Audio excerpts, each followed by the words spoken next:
Hello, this is the 8th lecture now that we are taking.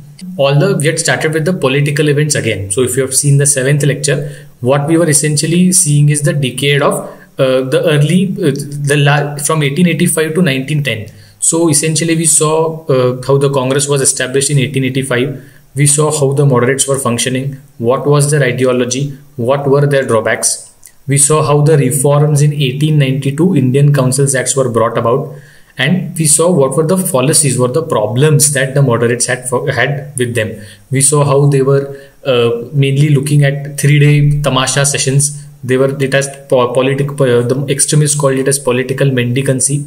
You will see that they involved in 3 P's: petition, prayers, and protests. And this finally had very little impact because it had no mass mobilization attached to it. So naturally, you will find that in this entire era of the moderates, they had more failures than successes. This resulted in the rise of extremists. We saw how Tilak, Lala Lajpat Rai, Bipin Chandra Pal, Aurobindo Ghosh, Bankim Chandra Chattopadhyay, all these people rose, how they started to slowly oust the moderates. And finally, we saw the 1905 Swadeshi movement, which happened because Lord Curzon decided to partition Bengal. So when he decided to partition Bengal, the extremists and the moderates both went up in rebellion. They wanted to boycott. Ultimately, the extremists prevailed and it resulted in a national movement. But this tensions between extremists and moderates finally gave their way into splitting the Congress in 1907. We saw how the Surat session was there and how the Congress was split. We saw how the Muslim League was created in 1907, and finally we saw the Government of India Act 1909, a watershed act because it had 2 things. It added an Indian in the Executive Council and it gave separate electorates to Muslims. So we consider this as one of the most important events that further led to the partition of India. So naturally, every new act that has been passed, as I said, is going to be a new one. So now we are going ahead. Now we are going into the decade of the 1910s. We are seeing at what events transpired in the decade of 1910s and how the events shaped and finally culminated into a non-cooperation movement. I don't think so we are looking at non-cooperation movement today. We will see that in the next lecture. But we will see the decade of 1910s, of how slowly the nationalist activity resumed.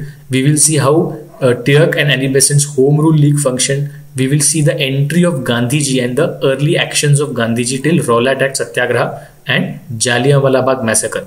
That is the general time frame that we will cover the next 10 years from 1910 to 1920. That is what we are going to cover today. Okay. Before that, last lecture we saw how the Muslim League grew, like how there was a need felt for having a separate body of Muslims. We saw how the British were deliberately asking Sir Syed Ahmad Khan to start opposing the Congress, and we also saw how they deliberately painted the entire Congress party as a Hindu body, and that is the reason why there was a need felt for a Muslim body. So in 1906, when the British came to know that you can use effectively the Muslims against the Hindus, you will find a Shimla petition in Shimla proposals in 1906, where Nawab Salimullah of Dhaka and Aga Khan went there, and in return in 1907 they formed the Muslim League, and finally it led to the establishment of a proper Muslim body representing the interests of the Muslims. And finally, they got what they wanted, that is separate electorates in 1909. Naturally, there was going to be a counter reaction for the Hindus. There are going to be people who are going to realize that the Hindus are essentially now being taken for granted by the British, and hence there is a necessity for Hindus to organize. So Hindu revivalism was essentially seen in the last few decades of the 19th century and the early decades of the 20th century. So what we will see is what are the reasons for Hindu revivalism. You will find that there are multiple reasons. There are multiple events that triggered this Hindu revivalism. So exactly what is Hindu revivalism? It means that it is an attempt to define India in terms of Hindu religious symbols and polarization of Hindus on religious lines. That is basically what is called as Hindu revivalism. So if in UPSC this question comes, this is the definition that you can write in the introduction, which is an attempt to imagine India in Hindu religious symbols. So India as a Hindu land, India as a Hindu civilization, India as a Hindu Rashtra. That concept began to take root after second half of 19th century, and that continued in the 20th century. Now, what were the reasons for this Hindu revivalism? That is also quite important. We might feel, this political explanation that I gave, that okay, it was a response to the Muslim League, is a very, very, plain and simple definition. Yes, that's one of the major reasons, but there are some smaller contributing factors also which we must know. The first one is response to social reforms. So you will find that most of the times it is the British who are ensuring social reforms with respect to Hindu religion only. So you can see sati, widow remarriage, and all such provisions are mainly applicable to the Hindus, and Muslim personal laws are not touched. So the Hindus felt that this is a deliberate attempt by the British to undermine Hindu religion, and that's why they now need to respond to the social reforms. The threat was that the traditional Hindu way of life was now under threat because the British were taking ahead all kinds of social reforms. So the most important thing is response to social reforms, and that is something which was a very, very important factor. The Hindus felt that Hinduism as such is threatened. The second one, glorification of past. So I told you there was revivalism in social movements also. So there were Theosophical Society or any such Arya Samaj type movements which stressed very much on the Hindu past of India, or the golden days of the past which sprang from the Vedas. So naturally there was a rising sentiment that the British are foreigners and they have spoiled us, and now it is time for us to go back to our roots. And that glorification of past, that our past is something that is very, very important and something great, that is something it was something that was always done. So you will find that a Turk is now reviving the stories of Chhatrapati Shivaji. He is comparing British with Afzal Khan. You will find Turk reviving Ganesh Utsav and Shiva Jayanti festivals. In Bengal also similar things are happening. You will have plays that are written on many good kings in the past. The Ramayana and Mahabharata things are plays based on these Puranic stories are revived. So all things that are elements of the past are now slowly being revived by the people in various forms, and in a way it is a kind of a mobilization of Hindus that they are trying to make. Third reason is interpretation of Hinduism became simple. So Swami Vivekananda or Ramakrishna Paramhans, these people, for the first time you will find that the Vedas are now being open to everybody because they are being translated. You will find that in all the regional languages they become translated. त्यांचा अन्वयार्थ लावला गेला चांगला. So for example, Dayanand Saraswati published his book called Satyartha Prakash, and he has published good Hindi translations of Vedas. So many such organizations came up in which Hindu religious scriptures are now readily accessible. Their commonsensical meanings are accessible to people. They are published. People can read, people can listen to it, and that's why a simpler interpretation of religion made people easy to connect with their past again. And that led to more and more consolidation of Hindus, or more and more strengthening of the belief that their religion is something good and that they must work for their religion. Role of Arya Samaj. ह्यावर पण थोडंसं बोललेलो आहे, पण परत एकदा मी repeat करतो.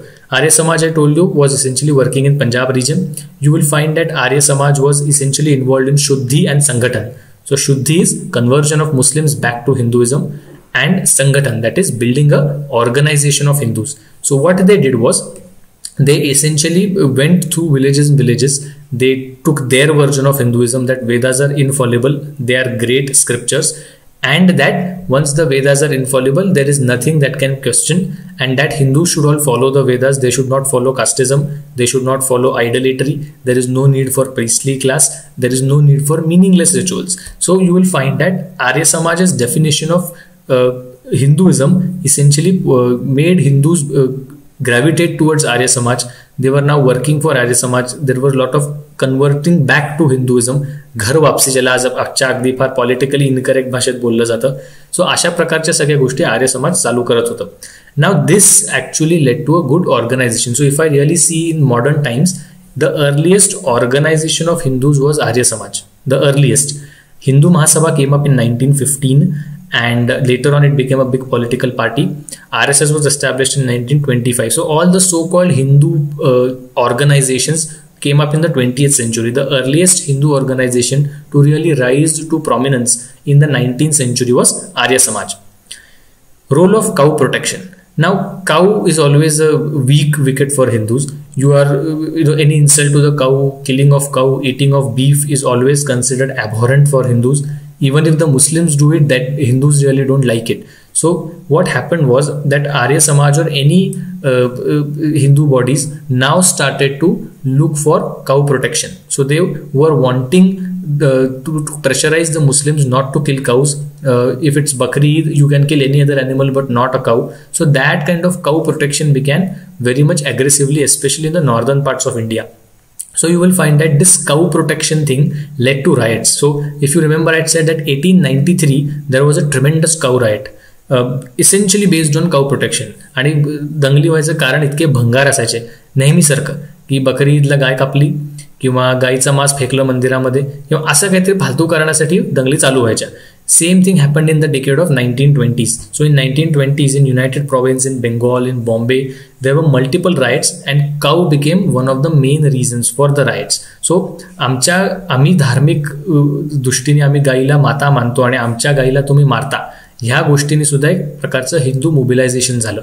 So एक प्रकारे it was a part of Hindu revivalism, so that Hindus felt that they must organize themselves to prevent such cow slaughters. Hindi Urdu divide ह्यावर फार फोकस दिला जात नाही. ॲक्च्युली काय झालं, given the fact that British took up the rule from the Mughals, Marathas were there in between, but essentially it was a general feeling that it is the Muslim rule which was disbanded by the British and they took over. So the Muslims in general were in search of some Muslim things to anchor on. Urdu language was one of them. So in North India, especially in those regions where Muslims had substantial population, so in Punjab and United Provinces, you will find that they are more insistent, the Muslims there were insistent on using Urdu as a official language for that province. Naturally, Arya Samaj and other bodies now wanted to have a counter to it. So they began propagating Hindi. So Hindi versus Urdu debate was very, very strong. You will find that there were multiple organizations. So Arya Bhasha Pracharani Sabha, Arya Dharma Pracharani Sabha, such sabhas came up in North as well as South India. Main focus was Hindi language, promotion of Hindi language. You will find that even the Muslims built up an organization called Anjuman-e-Tarakki-e-Urdu. So Anjuman means gathering, Tarakki of Urdu, so the promotion of Urdu. So Anjuman-e-Tarakki-e-Urdu, that is the kind of organization the Muslims came up. You will find that in legislative assemblies like that of the Punjab and Northwest Frontier Province, this issue was put up for voting and what should be the official language and everything. So you will find that this entire debate over Hindu versus Urdu was now converted into Hindu versus Muslim. So Hindus speak Hindi and Muslims speak Urdu. That is the kind of imagery that was sought to be portrayed, and you will find that this entire thing led to a lot of ruckus. And the last thing is usage of Hindu religious symbols. So you will find a lot of Hindu religious symbols being used to mobilize people properly. So like for example, I told you Bharat now became Bharat Mata. You will find Ganga Nadi and people chanting Bande Mataram and all those things that are essentially mystical related to Hinduism, and all these things are essentially now being brought up. So all these factors essentially led to a Hindu revivalism. So if we saw how Muslims started to organize themselves through Muslim League, now side by side even Hindu organizations have started. So now essentially what has happened is that the Congress apparently is now trying to position itself in the center. To the on one side it is the Hindus who are trying to organize themselves. Naturally they have very good hold over the Congress also. With the fear that Hindus are now holding with the Congress, you will find Muslims and Muslim League getting hold. And then in the later 1920s and 30s, you have the other factions like the socialist and the communist coming up. So a total different spectrum of Indian political activity is now slowly shaping up in the early decades of 1920, of the early decades of 20th century. So आता हळूहळू सगळे जे main players होते independence मुवमेंटचे आणि पार्टिशनला cause करणारे ते सगळे players आता हळूहळू दिसायला लागलेले. सो ही सगळी पॉलिटिकल ऍक्टिव्हिटी आता तुम्हाला चालू झालेली दिसेल. Okay, now we saw the extremists, we saw the moderates. Now let's see what the armed revolutionaries were doing. This is the broad third category of people who fought for our national independence. Moderates or extremists or even later time Gandhi or Congress in general, they believed in constitutional methods. की आम्ही protest करणार, pressure टाकणार असं सगळं. Armed revolutionaries directly believed in violence. So for them हे त्यांना request करणे किंवा मास मोबिलायझेशन करून पेटिशन टाकणे किंवा त्यांच्यावर प्रेशर आणणे नाही, डायरेक्ट गोळी घालायची.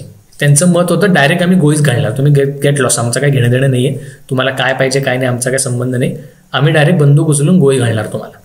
सो रेव्होल्युशनरी, आता प्रॉब्लेम असा होता की तुम्ही जेव्हा NCERT वाचाल ना त्यात अतिशय ऑब्जेक्शनेबलमध्ये फ्रेजेस आहेत. It is called revolutionary terrorism. म्हणजे now the word terrorism is extremely objectionable to be use, कारण आज आपण आपल्या कॉन्टेक्स्टमध्ये टेररिझम फार वेगळ्या अर्थाने वापरतो. That's the reason why we should just call them revolutionaries. So they are revolutionaries, armed revolutionaries who believed in violence. So you will find that the revolutionary struggle in India took shape in 2 decades, 1900s and 1920s. But they are 2 different phases having 2 different characteristics. So ते पण आपण सगळं बघूया.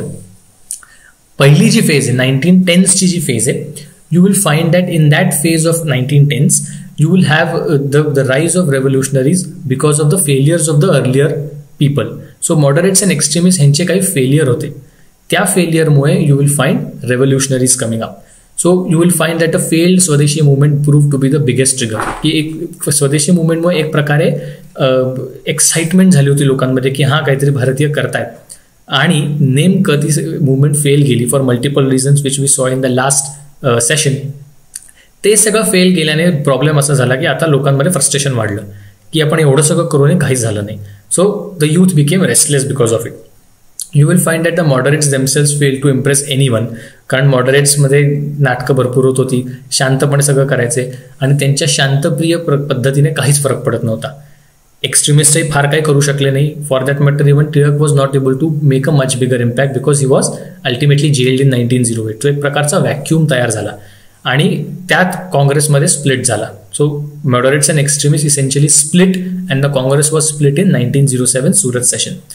ह्या सगळ्यानंतरही एवढं सगळं होऊनही ब्रिटिशांचा मात्र जो ॲरोगन्स होता की आम्ही राज्यकर्ते तुमचे, तो चालूच होता. तो एवढं सगळी ॲक्टिव्हिटी करून, एवढे अरेस्ट करून, एवढं मोबिलायझेशन करून काहीच फायदा झाला नाही. जे चाललंय ते तसंच चालू राहिलंय, अशा एक प्रकारची भावना तरुणांमध्ये यायला लागली. And that prove to be the biggest trigger for the rise of armed revolutionaries. This led to the establishment of secret societies, anti-establishment journals. So तुम्ही उदाहरण म्हणजे वंदे मातरम आणि जुगांतर ह्या प्रकारचे जे सोसायटीज आहेत, किंवा सावरकरांनी ह्याच काळात अभिनव भारत स्थापन केलं होतं. सो हे सगळ्या societies more or less they are secret societies. You will find that they are more interested in mobilising the youth who are want to give everything, full sacrifice for the people, for the nation. अशा प्रकारच्या secret societies तयार व्हायला लागल्या. हे this is totally behind the scenes. हे पोलिसांना किंवा intelligence एजन्सीला काही याबद्दल माहीत नव्हतं. सामान्य लोकांना अंदाज नव्हता की इथे काय केलं जायचं. You will have anti establishment journals being publish आणि काही सिलेक्ट लोकांमध्ये ते सर्क्युलेट व्हायच्या. सो तो एक प्रकारचं अँगर जे आहे ते बिल्डअप करून त्याला कुठेतरी वाट द्यायचा प्रयत्न चालू झाला होता. एकंदरीत ते तरुण जे होते ते felt like indulging in violent measures like killing British officers, attacking offices as a measure to instill fear. भीती घालणे हे त्यांचं मेन ऑब्जेक्टिव्ह होतं. आणि यू विल फाइंड 1906ला बंगालमध्ये एक जागा आहे जिचं नाव आहे बरिसल. ते आज बांगलादेशमध्ये जातं. हे जे बरिसल ठिकाण आहे तिथे बरिसल कॉन्फरन्स झाली होती. And in this Barisal conference you will find that there was a proper organized way in which the youth were told to use force and violence to kill the British and simply eliminate them. तो अशा वेळी हळूहळू violence करायचा तर कसा करायचा, तर मग बंदुका पाहिजेत, बॉम्ब पाहिजेत. इंडियन आर्म्स ॲक्ट 1878 जी आपण बघितली होती, लॉर्ड लेटनने पास केली होती. It outlawed Indians to carry such arms. So naturally either you have to steal them from the police or you have to manufacture them. So manufacture करायला त्यांचे raw materials, gun पावडरपासून सगळं smuggle करायला लागतं. ते technology माहीत करून घ्यायला लागते आणि तुम्हाला पोलिसांच्या नजरेतनं दूर कशा कुठेतरी ठिकाणी ते बॉम्ब्स आणि पिस्तूल्स मॅन्युफॅक्चर करायला लागतात. तर हे सगळं ट्रेनिंग आणि ऑफकोर्स कसं फेकायचे बॉम्ब किंवा कसं शूट करायचं एक्झॅक्ट शार्प, ह्या सगळ्या गोष्टीचं ट्रेनिंग सुद्धा या सिक्रेट सोसायटीजमध्ये आता चालू झालं. So you will find that हळूहळू एक्स्ट्रीमिस्ट अँड मॉडरेट्सच्या पद्धतींच्या टोटली एक ॲब्सोल्युटली डिफरंट पद्धतीने आता नॅशनल स्ट्रगल करायचा एक प्लॅन चालू झाला होता. This is the place for Barisal conference. इथे ती बरिसल कॉन्फरन्स ॲक्च्युली झाली होती इन बरिसल सिटी. ते आजही बांगलादेशनी सुदैवानी ते प्रिझर्व करून ठेवले. For that matter Bangladesh is actually प्रिझर्व्ड the independence movement monuments very well, better than Pakistan. Okay, let's go what the armed actions वर there in 1920s. Me actually कुठल्या ॲक्शन्स होत्या त्या आपण सगळ्या बघूच या, पण एकंदरीत मी पहिले तुम्हाला ब्रॉड एक ओव्हरव्ह्यू देतोय. 1920चं ट्रिगर काय झालं? The calling of non cooperation movement. 1920मध्ये नॉन कोऑपरेशन मुवमेंट झाली, जी आपण नेक्स्ट लेक्चरला बघू.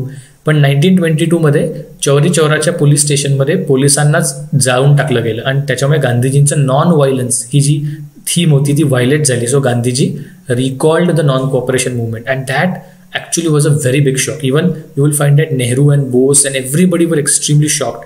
भरपूर लोक चिडली, कित्येक लोक काँग्रेसने डिसिल्युजन झाली and it crushed the hopes for many. And yet again you will find that the people are disenchanted and they are moving towards revolutionary activities. The youth found nothing wrong in Chauri Chaura, की आता एवढं British एवढे क्रूर आहेत आणि एवढं भारतावर नुकसान करतायत, तर काही पोलिसांना जाऊन मारलं तर काय फरक पडतो? As it is they are agents of the British empire. So अशा प्रकारचा काही ॲटिट्यूड यूथमध्ये यायला लागला.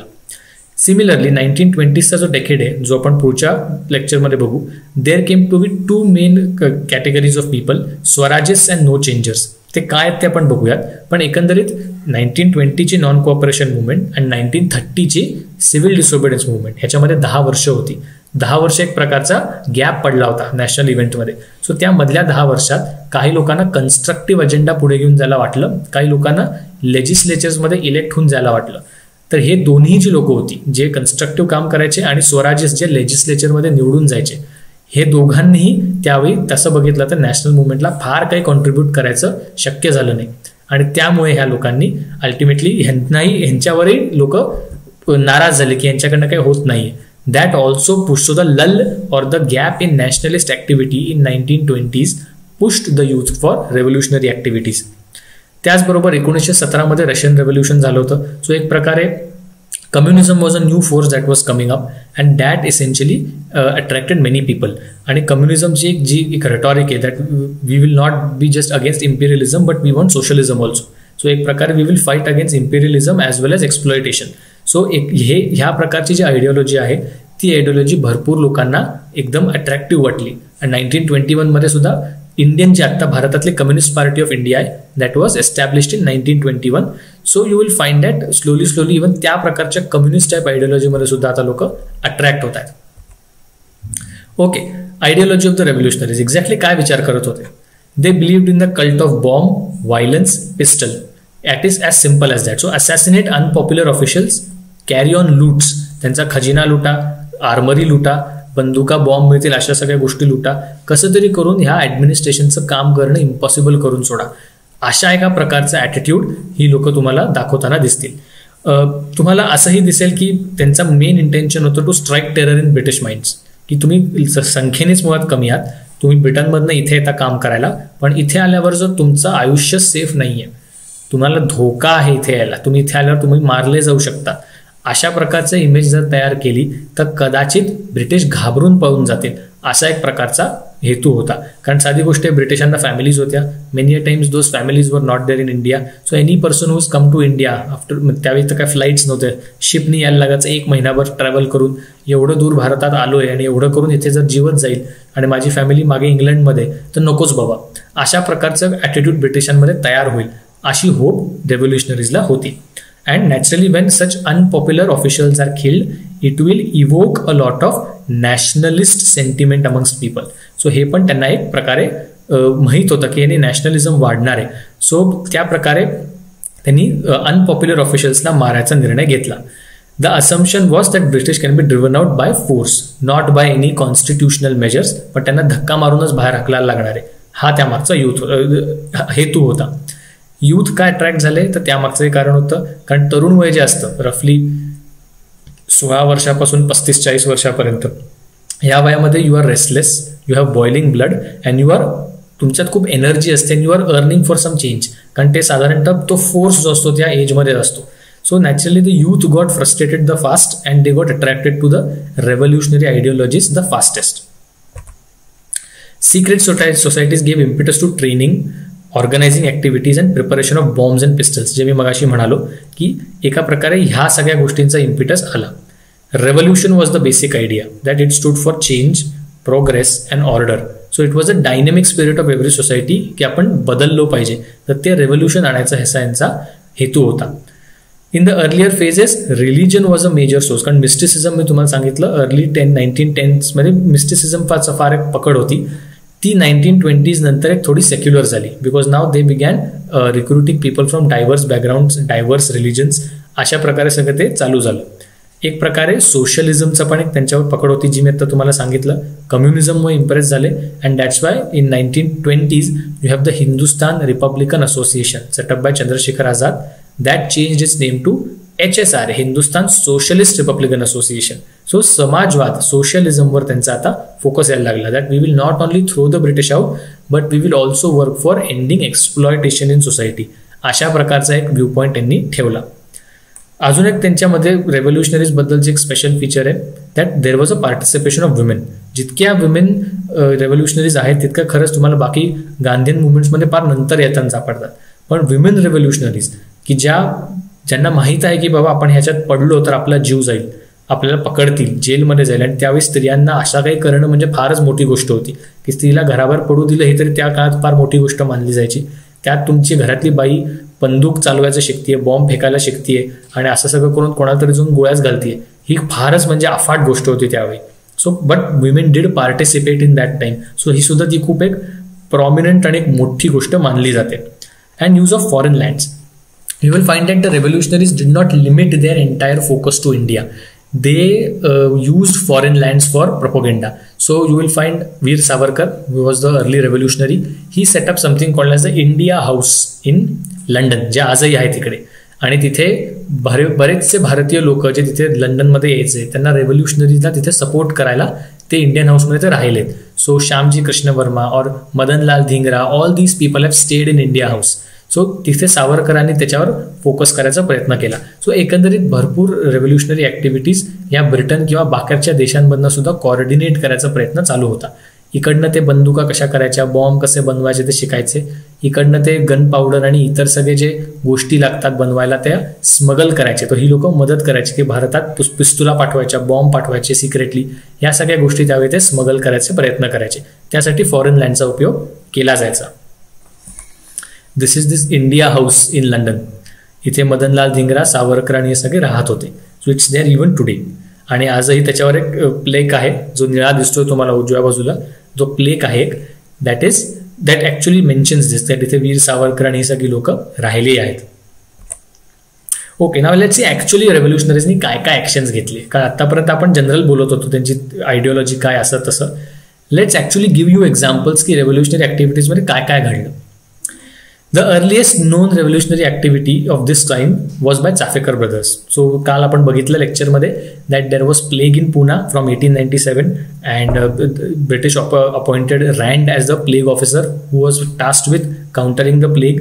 त्यांनी भरपूर अत्याचार केले. ते भरपूर अत्याचार केल्याने लोक चिडले आणि स्त्रियांवर अत्याचार झाले, लोकांची घरं लुटली गेली.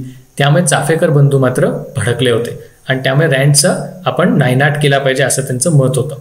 सो त्यावेळी व्हायसरॉयचं घर जे होतं ते म्हणजे आजची पुणे युनिव्हर्सिटीची बिल्डिंग. सो जी पुणे युनिव्हर्सिटी बिल्डिंग आहे तिथे viceroy, sorry not viceroy, the governor of Bombay use to come there for summer residence. की उन्हाळा जर चालू असेल तर मुंबईला गरम असतं, त्यामुळे बॉम्बेचा गव्हर्नर पुण्याचं हवामान चांगलं म्हणून त्या युनिव्हर्सिटीच्या बिल्डिंगमध्ये राहायला यायचं. त्यावेळी तर काही पुणे युनिव्हर्सिटी नव्हती अर्थात, but that was considered as the summer residence of the governor of Bombay. So this Rand was called for a party there one night. आणि तिकडून परत येताना गणेश खिंडचा रस्ता लागतो का युनिव्हर्सिटी रोड, त्या युनिव्हर्सिटी रोडमध्ये एका ठिकाणी गणेश खिंडमध्ये गाठून या चाफेकर बंधूंनी गोंदिया आला रे, हे फार फेमस सगळ्यांना माहिती आहे, तर ते गाठून त्यांना तिकडे गोळ्या घातल्या होत्या. And Chapekar brothers were of course hang to death. Similarly Anant Kanhere नावाच्या माणसांनी नाशिकच्या कलेक्टरला गोळ्या घातल्या होत्या 1909 मध्ये. सो ते नाशिकमध्ये पण तशी रेव्होल्युशनरी ॲक्टिव्हिटी झाली होती. बंगालमध्ये मी तुम्हाला म्हणलं अनुशीलन समिती आणि बरिसल कॉन्फरन्स झाली. त्यानंतर बरेचसे रेव्होल्युशनरी ग्रुप्स त्यातनं बाहेर पडले. अनुशीलन समिती आणि जुगांतर असे दोन ग्रुप्स त्यातनं सापडतील. You will find they have their own newspapers. त्यांचे वेगवेगळे प्रकारचे रेव्होल्युशनरी ॲक्टिव्हिटीज ते चालू करतात. सो त्यांच्यातनं भरपूर असे रेव्होल्युशनरीज ट्रेन व्हायला लागले. तर बंगालमध्ये कशा गोष्टी झाल्या. प्रफुल्ल चाकी आणि खुदिराम बोस यांचं नाव सगळ्यांनी ऐकलंय. दे असॅसिनेटेड अ जज at Muzaffarpur. Muzaffarpur is in Bihar. आणि प्रफुल्ल चाकी आणि खुदिराम बोस हे त्यावेळी बेअरली 20 वर्षाचे पण नव्हते. तर ह्या दोघांनी मिळून बंदुकीचा वापर करून ह्या जजला मारून टाकला. That happened in 1907. They were of course caught and hanged to death. तसंच you will find Alipore conspiracy case. आता होत काय होतं, ऑरोबिंदो घोष हे मी नाव काल घेतलं होतं, एक्स्ट्रीमिस्ट लीडर होते आणि ते नंतर आता स्पिरिच्युअल लीडरही झाले. अरविंदो घोष जे पॉंडिचेरी का तिथे कुठे अरविंदांचा आश्रम आहे तो तोच, म्हणजे तेच योगी अरविंद ज्याला आपण म्हणतो, तर तेच Arvind Ghosh. He and his brother both were accused of sheltering a bomb factory in Alipore. Alipore is just a suburb of Calcutta आणि तिथे एक अचानक पोलिसांना दिसलं की इथे बॉम्ब बनवायची फॅक्टरी आहे आणि तो जो सगळा आरोप आहे तो अरविंद घोष आणि त्यांच्या भावावर लागला. सो दे वर ट्राईड इन कोर्ट की तुमच्यावर आरोप लावले आणि त्यांच्यावर खटला भरला गेला. So that Alipore conspiracy case happened in 1908. Problem असा झाला की त्याच ग्रुपमधल्या एका माणसाने फितुरी केली, त्याचं नाव होतं नरेन गोस्वामी. सो नरेन गोस्वामीनी माफीचा साक्षीदार म्हणून ह्या लोकांच्या विरोधात साक्षी द्यायचा प्रयत्न केला आणि ह्यावर चिडून ह्याच ग्रुपमधल्या काही लोकांनी त्या नरेन गोस्वामीला गोळ्या घातल्या. सो यू कॅन अंडरस्टँड कशा प्रकारे गोष्टी चालल्या आहेत. So that Alipore conspiracy case खूप गाजली होती त्यावेळी कलकत्त्यामध्ये. 1909 मध्ये Madanlal Dhingra, he was a son of a very wealthy Punjabi family who were very close to the British and that's the reason why he got access to Curzon Wyllie. And Curzon वायलीचा access घेतला. He was quite known to Curzon Wyllie. So Curzon Wyllie त्याला जवळ येऊ द्यायचा, गप्पा मारायला, बोलायला, आणि असा एक दिवशी कर्झन वायलीला भेटला आणि त्याला गोळ्याच घातल्या directly. So Madanlal Dhingra was later on hang to death. 1911 मध्ये you will find Delhi was declared as the capital. So त्यावेळी व्हायसरॉय होता लॉर्ड हार्डिंग द सेकंड, म्हणजे सिख, म्हणजे पंजाब टेक ओव्हर जेव्हा ब्रिटिशांनी केलं 1840s मध्ये, त्यावेळी पण लॉर्ड हार्डिंग होते. But this is second one. This is another one. So Viceroy Harding was the Viceroy, and he under his regime the capital was shifted from Calcutta to Delhi. आणि दिल्लीमध्ये काही गोष्टी ते बघायला गेले होते, सर्वे करायला गेले होते की नवीन लटेन्स दिल्ली, जी सेंट्रल दिल्ली कशी बांधली जाते, अशा सगळ्या गोष्टी ते बघत होते. तर त्यावेळी त्यांच्या कारवर हल्ला झाला. His car was actually attacked. A bomb was sought to be planted around his car, but ते त्यातनं थोडक्यात वाचले. So you will find that an attempt was made at the viceroy's life. म्हणजे विचार करा, एवढ्या मोठ्या भारताची क्वीनची एम्पायर आहे आणि तिच्या व्हायसरॉयलाच जर कोणी जीव घेऊन मारलं, जीवाने मारलं, सगळं बॉम्ब फोडून, तर केवढी मोठी खळबळजनक घटना घडली असती. सो अशा प्रकारचं सगळी गोष्ट या रेव्होल्युशनरीज करायचा प्रयत्न केला. बंगालमध्ये सचिंद्रनाथ सन्याल आणि जतीन मुखर्जी हे दोन जे लोक होते ते बंगालच्या बाहेर जाऊन वेगवेगळ्या ठिकाणी रिव्होल्ट किंवा एकंदरीत रेव्होल्युशन करायच्या प्रयत्नात होते की तिकडे तरुणांना उभं करा आणि त्यांना ट्रेन करा. जसं जेव्हा आपण थोडं पुढे गेल्यावर गदर मुवमेंट बघू, त्या गदर मुवमेंटमध्ये सुद्धा पंजाबात जाऊन या सचिंद्रनाथ सन्यालनी तिकडे जाऊन त्यांना ट्रेनिंग दिलं होतं की कसं म्हणजे रिव्होल्ट कसं करायचं किंवा कसं गन्स वापरायचे ह्याचं ट्रेनिंग सचिंद्रनाथ सन्यालनी दिलं होतं. So you will find that Bengal and Maharashtra are broadly the centers of revolutionary activity at least in the 1910s. हे चाफेकर बंधू दामोदर, बाळकृष्ण आणि वासुदेव चाफेकर, ऑल थ्री वर हँग टू डेथ. आजही गणेशखिंडच्या रस्त्याला कुठेतरी चाफेकरांचे ते हे आहेत, बस्ट्स आहेत, चेहरे आणि त्यांचे लावलेले, पण आय डोंट थिंक सो ते महापालिकेकडनं फार चांगलं ते मेमोरियल जतन केलं गेलं. हे ते अनुशीलन समिती आणि जुगांतर ग्रुपचे ते असे काही लोगोज असायचे. सो हे त्याच्यावर खाली लिहिलं युनायटेड इंडिया आणि तो जो लोगो आहे तिथे भारताचा मॅप आहे, वरती मोर आणि इतर सगळ्या गोष्टी ज्या इंडियाला सिग्निफाय करतात अशा दाखवल्यात आणि त्या मॅपच्या आसपास लिहिलं आहे जननी जन्मभूमीश्च स्वर्गादपी गरीयसी. सो हे रामायणातलं वाक्य आहे. सो ते की जननी आणि जन्मभूमी हे मला स्वर्गापेक्षा जास्त प्रिय आहे अशा त्याचं हे. सो एक प्रकारे रेव्होल्युशनरी आयडियल्स तुम्हाला दिसतात त्याच्यात, but with a less of religious angle to it. So 1920s मध्ये हे नाही दिसलं, पण 1910s मध्ये यू विल फाइंड ह्या प्रकारचं रिलिजियस अँगल तुम्हाला दिसेल ह्या सगळ्या रेव्होल्युशनरीजमध्ये. दिस इज युअर खुदिराम बोस. 19 वर्षाचं पोरगं होतं. आपण 19 वर्षाच्या वेळी काय करत होतो, म्हणजे तसं बघितलं तर शेंबूड पुसत होतो, अजून काही करत नव्हतो. 19व्या वर्षात ह्या पोराने गोळी घातली मुझफ्फरपूरच्या डिस्ट्रिक्ट जजला. This is that bomb factory, so called bomb factory at Alipore which was found. आणि तिथे सगळे बॉम्ब्स बनत होते असं ब्रिटिशांना लक्षात आलं. सो तिकडनं ते पकडलं गेलं आणि हे उजवीकडे ते Aurobindo Ghosh the extremist leader Yogi Arvind आणि लेफ्ट साईडला his brother Barindra Kumar Ghosh. So ह्या दोघांवर ते खटला भरला गेला होता आणि त्या नरेन गोस्वामीला गोळ्या घातल्या. त्यांच्या विरोधात माफीचा साक्षीदार झालेले ह्या दोन लोकांनी, कनिलाल दत्ता अँड सत्येन बसू या 2 लोकांनी गोळ्या घातल्या. चेहऱ्यावर कुठलाही रिमोर्स नाही, आम्ही जे करतोय ते देशासाठी करतोय, त्यामुळे कसलंही त्यांना भीती नाही. They are arrested in this photo. This is Madanlal Dhingra. So I told you he belonged to a wealthy Punjabi family which was close to the British. त्यामुळे they could afford to send their son for studying in London where he stayed in India House. So त्याच्या कपड्यांवरनं पण लक्षात येईल सूट बूट सगळं घातलंय. सूट बूट की सरकार होती त्यावेळी ती, त्यामुळे ती शक्य झालं त्यांना ते. Okay, if you look at the decade of 1920s, you will find that similar such revolutionary activities were happening. But now this time the center stage is mainly taken by the Hindustan Republican Association. You will find that Chandrasekhar Azad was a part of Congress. He was involved in non-cooperation movement and he got very disenchanted. त्यांना लक्षात आलं की काँग्रेसमध्ये राहून काही होणार नाही, यांचं राजकारण वेगळ्याच लेवलला शिजतं, त्यामुळे आपण आपलं वेगळं काहीतरी करूयात. म्हणून 1924 मध्ये Chandrashekhar Azad setup the Hindustan Republican association and that was essentially meant for all kinds of revolutionary activities. त्यातनं फक्त अशा काहीतरी एक्स्ट्रीम ॲक्टिव्हिटीज करायच्यासाठीच ते बनवलं गेलं होतं. सर्वात पहिली महत्त्वाची गोष्ट घटना त्यांनी केली 1925 मध्ये, काकोरीमधील ट्रेन लुटली. आता भगतसिंगचा मूवी सगळ्यांनी बघितलाय, त्यामुळे सगळ्यांना आठवत असेल की रात को इतने बजे ट्रेन काकोरी ठहरती, हम ट्रेन काकोरी में लुटेंगे. तो जे वाक्य ते हेच ते की काकोरीला यूपीमध्ये एक स्टेशन आहे काकोरी, तिकडनं ती ट्रेन लुटली गेली. You will find that Ram Prasad Bismil and Ashfaqullah Khan were hanged and 17 others were imprisoned in this Kakori raid. काकोरीच्या ट्रेनमध्ये आय गेस त्यांचे ब्रिटिशचे काही पैसे होते आणि काही गन्स बिन्स होते, ते सगळं त्यांनी लुटायचा प्रयत्न केला.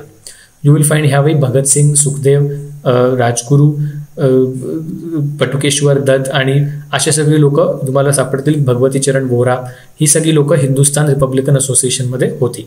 ह्याच काळात त्यांनी ठरवलं की सोशलिझम पण इंट्रोड्यूस करायचं. So Hindustan Socialist Republican association HSRA असं त्यांच्या संघटनेचं नाव झालं. गोष्ट दिवस फिरले. 1927 मध्ये सायमन कमिशन आलं. सायमन गो बॅक म्हणत होते Indians, because there was not a single Indian in that Simon commission. आणि त्याच्या प्रोटेस्टमध्ये you will find many leaders were protesting.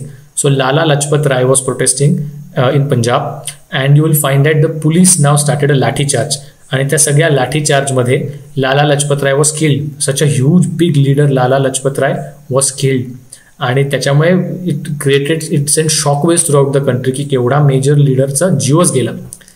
त्यात भगतसिंग, राजगुरू आणि सुखदेव यांनी बदला घ्यायचं ठरवलं आणि they mistakenly killed Saunders in Lahore in 1928. Naturally त्यानंतर ते फरार झाले. परत केव्हा दिसले तर 1929 मध्ये, जशी मी तुम्हाला म्हणालो होतो की सेंटर आणि प्रोव्हिन्सेसला लेजिस्लेटिव्ह असेंब्लीज तयार केल्या जिथे कायदे पास व्हायचे, तसं 1929 मध्ये सेंटरची जी लेजिस्लेटिव्ह असेंब्ली होती दिल्लीमध्ये, सेंट्रल लेजिस्लेटिव्ह असेंब्ली होती, तिथे अतिशय 2 अँटी इंडिया कायदे पास होत होते. सगळे इंडियन मेंबर्स त्याला अपोज करत होते, पण इंडियन मेंबर्सला काही मेजॉरिटी नव्हतीच की जेवढे सेंट्रल लेजिस्लेटिव्ह असेंब्लीमध्ये भारतीय लोक होते ते कमीच होते, ब्रिटिशर जास्त असायचे, त्यामुळे तो कायदा पासच होणार होता. तर त्यावर भयानक विरोध चालला होता. कुठले ते 2 कायदे होते? Trades dispute bill. ह्याच्यानी ट्रेड युनियन्सला वीक करायचा प्लॅन होता. म्हणजे इंडियन्स लोकांची ट्रेड युनियन असतात, for them not to fight against the British capitalist, the trade disputes bill was being passed. And public safety bill. Communist आणि इतर काही रेव्होल्युशनरी ॲक्टिव्हिटीजला धरबंद आणण्यासाठी हे पब्लिक सेफ्टी बिल पास करायचा प्रयत्न होता. Naturally Bhagat Singh and I guess it was Batukeshwar Dutt, these 2 people fail that ह्यावेळी आता आपण काहीतरी केलं पाहिजे. So they went to the central assembly आणि त्यांनी बॉम्ब फेकले. बॉम्ब अशा पद्धतीने फेकले की कोणालाच त्याच्यातनं इजा होणार नाही, कोणालाच काही प्रॉब्लेम होणार नाही, अशा प्रकारे त्यांनी बॉम्ब फेकले. आणि naturally they were very the British were very angered की आमच्या असेंब्लीमध्ये येऊन तुम्ही बॉम्ब फेकले. अँड नॅचरली भगतसिंग आणि या सगळ्यांच्या लोकांवर, यांच्या पाळतीवर लोक यायला लागले. सिमिलरली बंगालमध्ये ह्याच टाईममध्ये चिटगॉंग नावाचं एक ठिकाण आहे जे आज बांगलादेशमध्ये जातं. It is very near the coast आणि म्यानमारच्या बाउंड्रीला जातं. इनफॅक्ट ते Chittagong is a important port in Bengal. त्या ठिकाणी ब्रिटिशांची एक आर्मरी होती जिथे बंदूक आणि सगळं ठेवलं जायचं. So there was a revolutionary called Surya Sen. Surya Sen हे and many of his accomplices, Pritilata Waddedar आणि कल्पना दत्ता आणि असे सगळे लोक, त्यांनी जाऊन ती आर्मरी लुटली आणि चित्तागोंग आणि आसपासच्या भागाला ब्रिटिश ॲडमिनिस्ट्रेशनपासून तोडून टाकलं. And they broke railway lines and everything and they declare that area is now free of British rule. अशा प्रकारचे एक रेव्होल्युशनरी ॲक्टिव्हिटी त्यांनी करायचा प्रयत्न केला. नॅचरली त्याच्या ऑपोजमध्ये ब्रिटिश आर्मी अराईव्ह झाली बंगालमधनं and you will find that they were shot dead. In 1931, all these Bhagat Singh and all these people already were arrested. त्यांना राउंड अप केलं गेलं. Jatin Das, his heroic 64-day hunger strike, and he died after that. And naturally that sent shockwaves throughout the country. एकदम सगळ्यांचं लक्ष गेलं की कोण येथे भगत सिंग, कोण जतीन दास, काय करता येते. And their fame was extremely high. They shot to fame की हे कोणतरी भारी लोक आहेत. And these are revolutionaries who are willing to die for the country. त्यांच्यावर खटले भरले गेले. Congress and Gandhi did not do anything to stop those prosecution. ह्याचं कारण मी नंतर पण सांगेन की का हे सगळं घडत होतं. ह्याच वेळी सिव्हिल डिसोबिडियन्स मुवमेंट चालली होती 1930 मध्ये. And Gandhi was signing a pact with viceroy Lord Irwin, and there he did not urge Lord Irwin to stop the hanging of Bhagat Singh, Sukhdev and Rajguru. So they were finally हँग्ड ऑन 23rd March 1931. सो व्हॉट्सॲपवर आजकाल जे fake messages फिरत असतात की 14 फेब्रुवारीला Valentine day, तर तुम्ही विसरलात की 14 फेब्रुवारीला भगत सिंगला पण फाशीवर लटकवलं. काय व्हॅलेंटाईन डे साजरे करता? असल्या कोणत्याही फेक मेसेजेसवर विश्वास ठेवू नये. दीज पीपल वर हँग्ड on 23rd March. And naturally त्यांना हँग केल्यावर प्रचंड क्रिटिसिझम तयार झाला गांधींविरोधात. There was black flags that were shown to Congress in 1931 session. So खूप त्यांच्यावर टीका झाली की तुम्ही एवढ्या रेव्होल्युशनला तरुण वयात तुम्ही त्यांना जाऊ दिलं आणि तुम्ही काहीही करू शकला नाही त्यांना त्यांचा जीव वाचवण्यामध्ये. तो काय शेवटी काय राजकारण असतं, ते राजकारण चालूच असतं. So I told you that what ever was happening in modern India is essentially politics.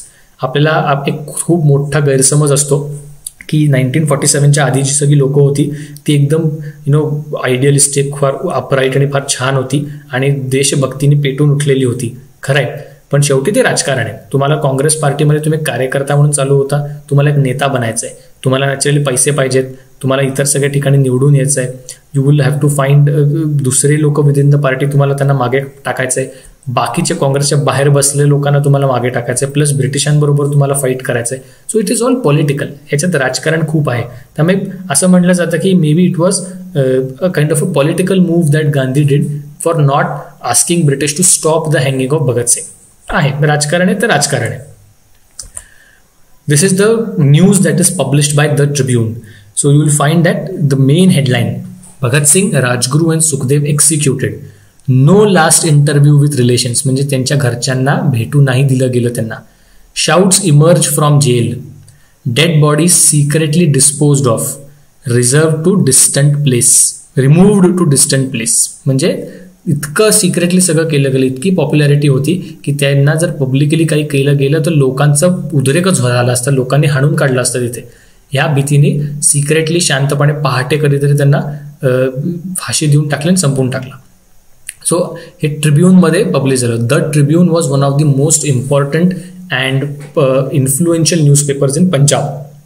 So the statesman आणि द ट्रिब्यून हे दोन पेपर पंजाबमध्ये फार फेमस होते. आणि त्याला तुम्हाला दिसेल की डेट लिहिली, Lahore, Wednesday 25th March 1931.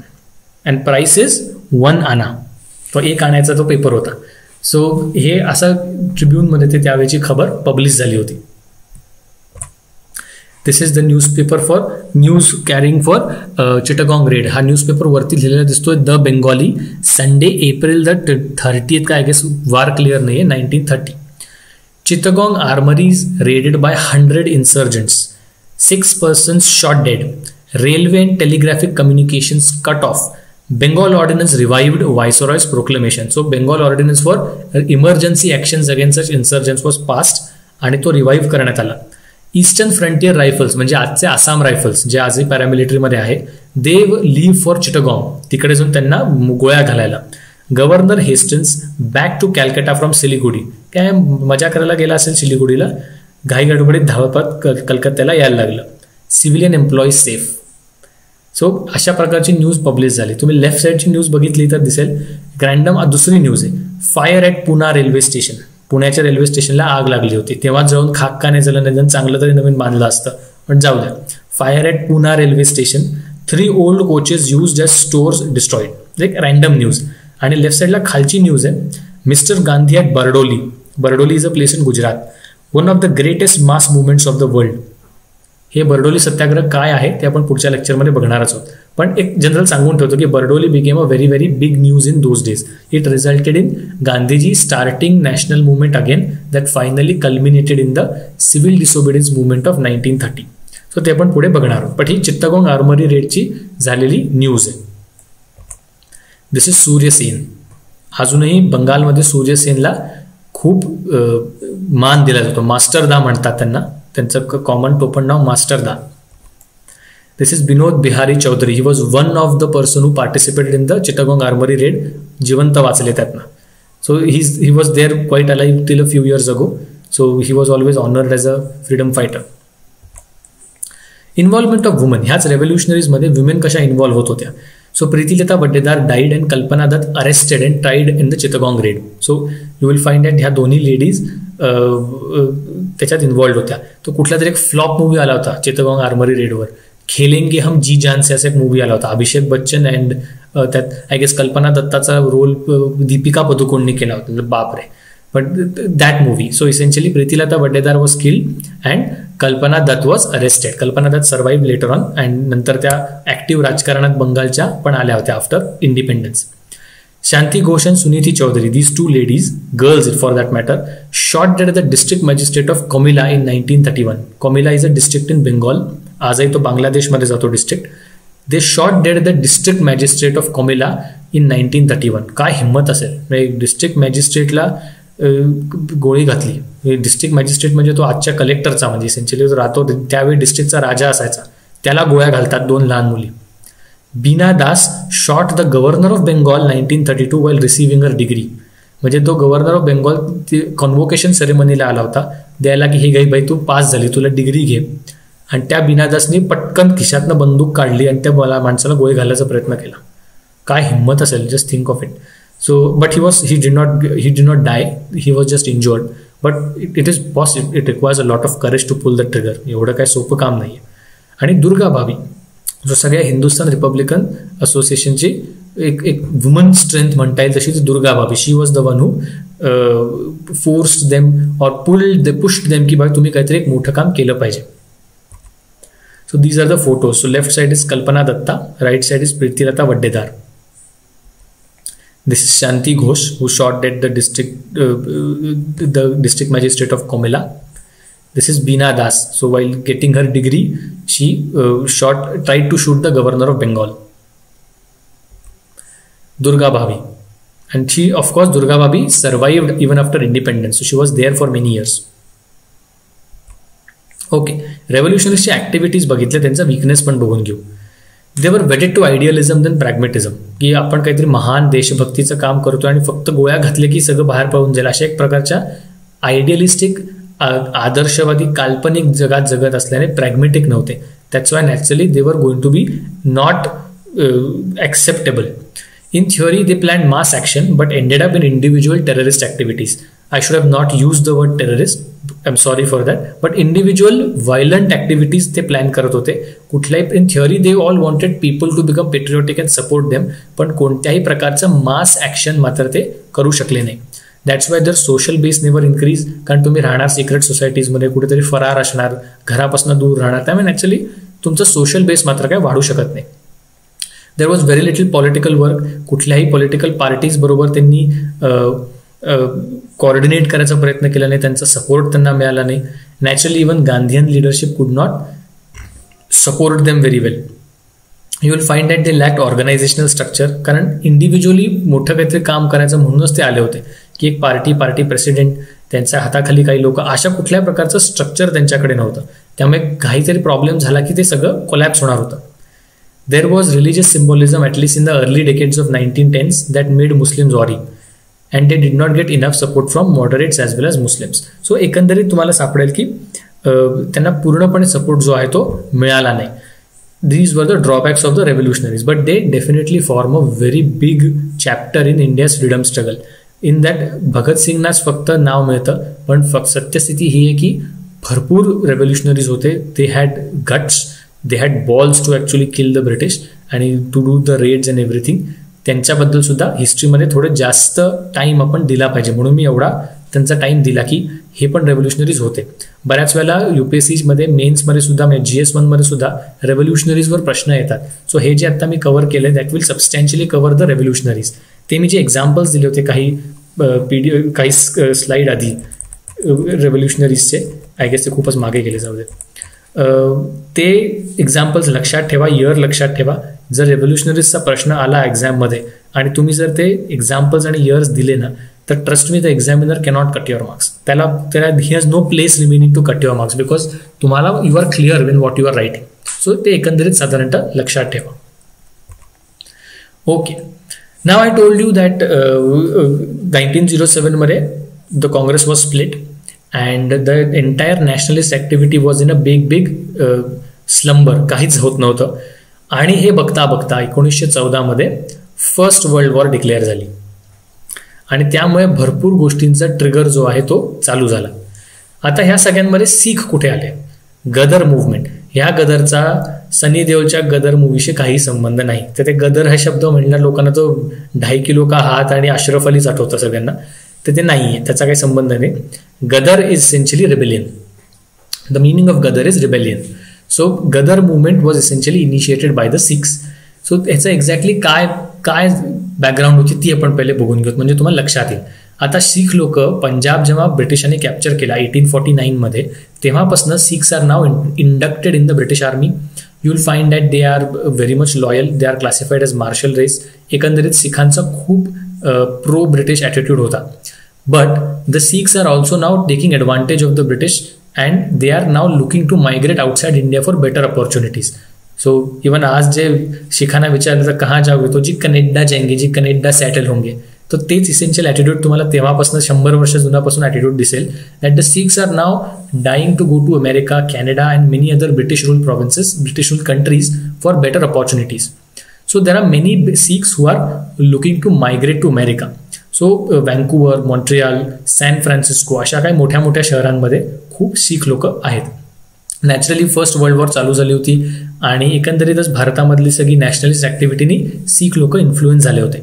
So त्यांच्यामध्ये काही लोक होते, most prominent being Lala Hardayal, Kartar Singh Sarabha, Sohan Singh Bhakna, Ajit Singh, असे काही लोक होते who are now very much inclined towards doing something for the country. So Lala हरदयालनी सॅन फ्रान्सिस्कोमध्ये गदर नावाचा न्यूजपेपर काढला. The name of the newspaper was Ghadar. आणि त्याच्यातनं ते सर्मन्स द्यायला लागले लोकांना, शिखांना, की कसं तुम्ही ब्रिटिशांच्या विरोधात काम केलं पाहिजे, how you should be more nationalist. त्याच्यामुळे त्यांचं एकंदरीत ऑर्गनायझेशन जे आहे ते शिखांचं अमेरिका आणि कॅनडामध्ये वाढायला लागलं. So you will find that the Sikhs are now organising themselves in America and Canada. आता त्याला ह्या सगळ्या ऑर्गनायझेशनला एक ट्रिगर पाहिजे असतो, काहीतरी करायचा. तर तो ट्रिगर झाला वर्ल्ड वॉर 1 आणि कोमागता मारू इन्सिडेंटनी. वर्ल्ड वॉर 1 मध्ये तर तुम्हाला माहितीच आहे, एकंदरीत जगभरात फार प्रॉब्लेम होत होते. भारतातनं सोल्जर्स नेले जात होते आणि ऑटोमन एम्पायर टर्कीच्या विरोधात त्यांना लढवलं जात होतं.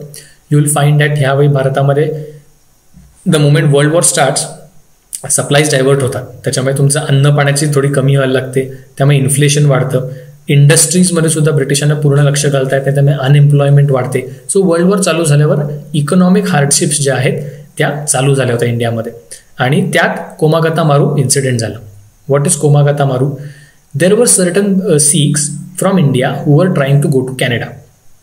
आता प्रॉब्लेम असा होता की कॅनडा किंवा इकडे लोकांचा रूल असा होता की जर भारतातल्या काही लोकांना कॅनडाला शिफ्ट व्हायचं असेल, for them to be accepted there as workers, they should directly come from India to Canada and there should be no stop in between.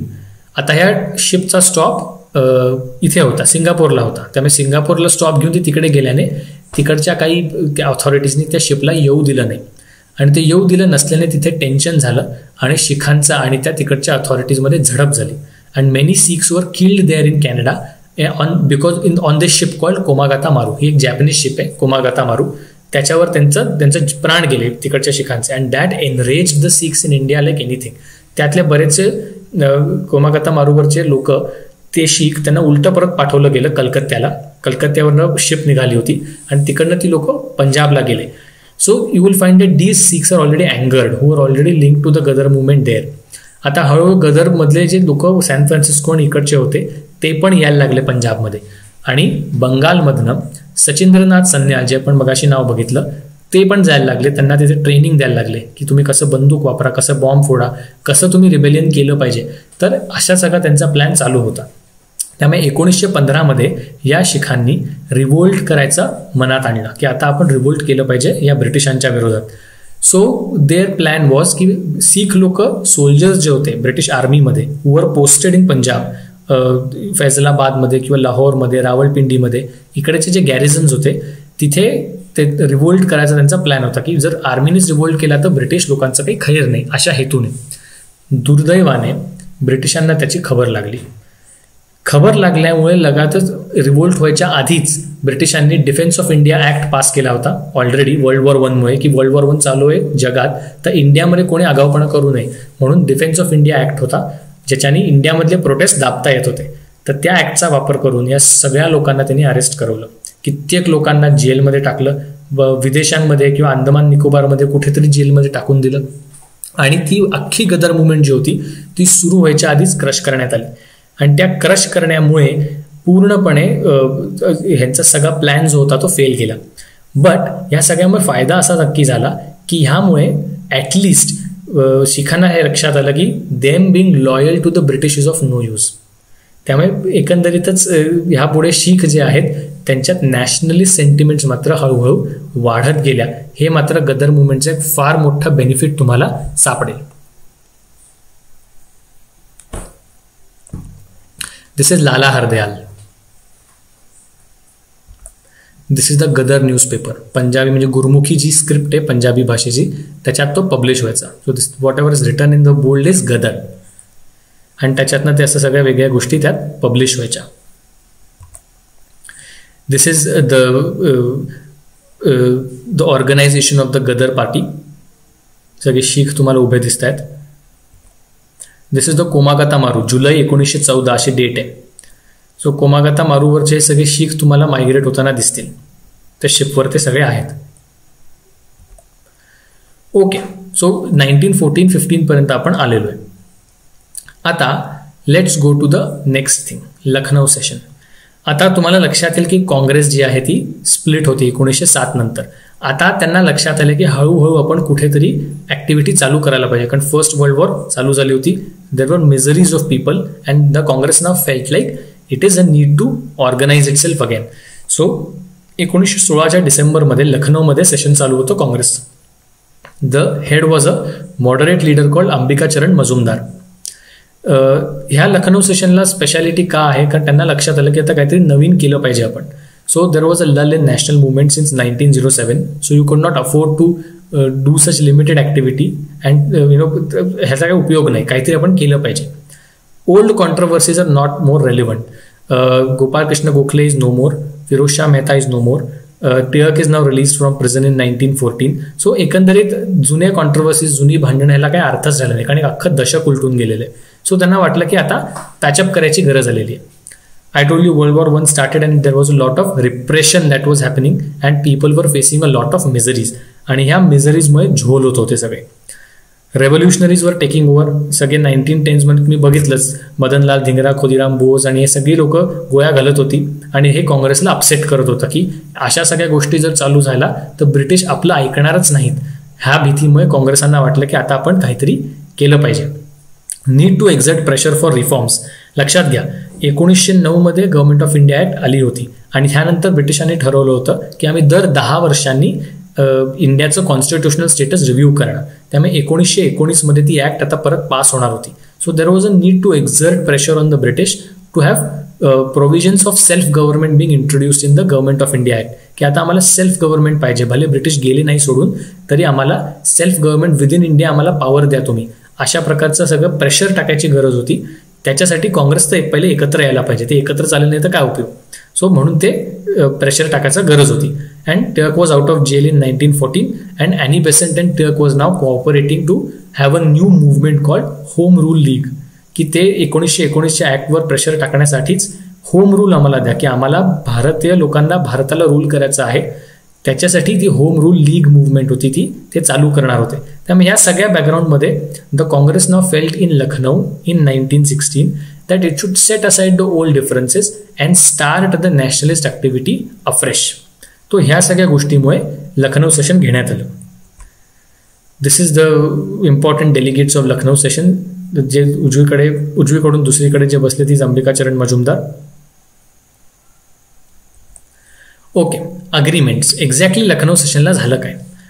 There was a patch-up.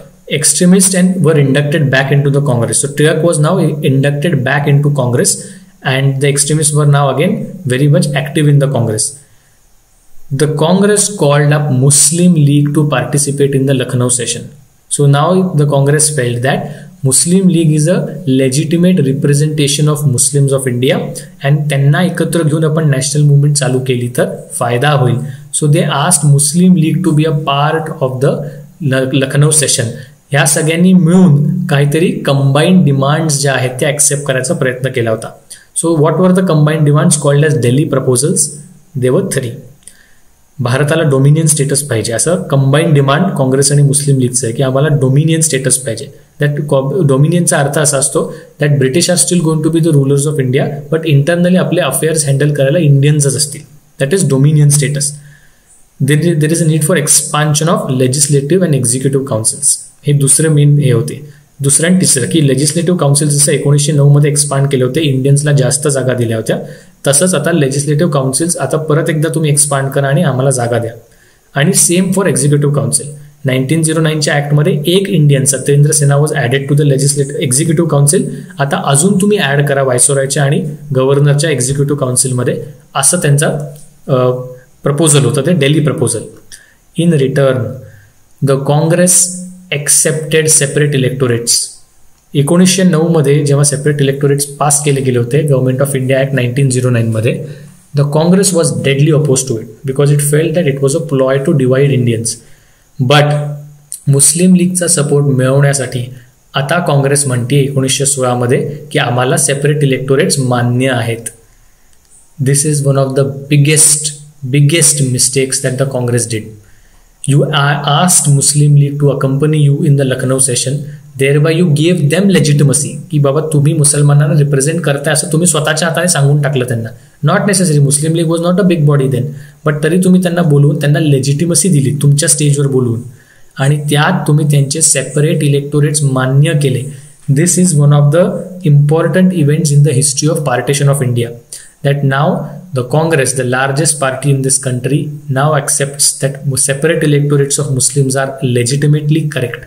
आणि ह्या सेपरेट इलेक्टोरेट्समुळेच पुढे इलेक्शन्समध्ये झोल व्हायचे, आणि ह्या सेपरेट इलेक्टोरेट्समध्येच मुस्लिम league जास्त निवडून यायला लागली 1946च्या इलेक्शनमध्ये. ते आपण जेव्हा केव्हा बघू तेव्हा बघणारच आहोत. So you will find that slowly all the events that are now leading or considered as the base for partition of India are now happening. Muslim League स्थापन झाली. The British are now looking at appeasing the Muslims to counter the Congress. They deliberately ensure that Muslim League is set up. They accept their demand for separate electorates in 1909 Act, and now even the Congress calls up the Muslim League to its stage and accepts its separate electorates. So आता जे base वर्ग जे आहे पार्टिशनसाठी ते हळूहळू आता तयार होत आहे.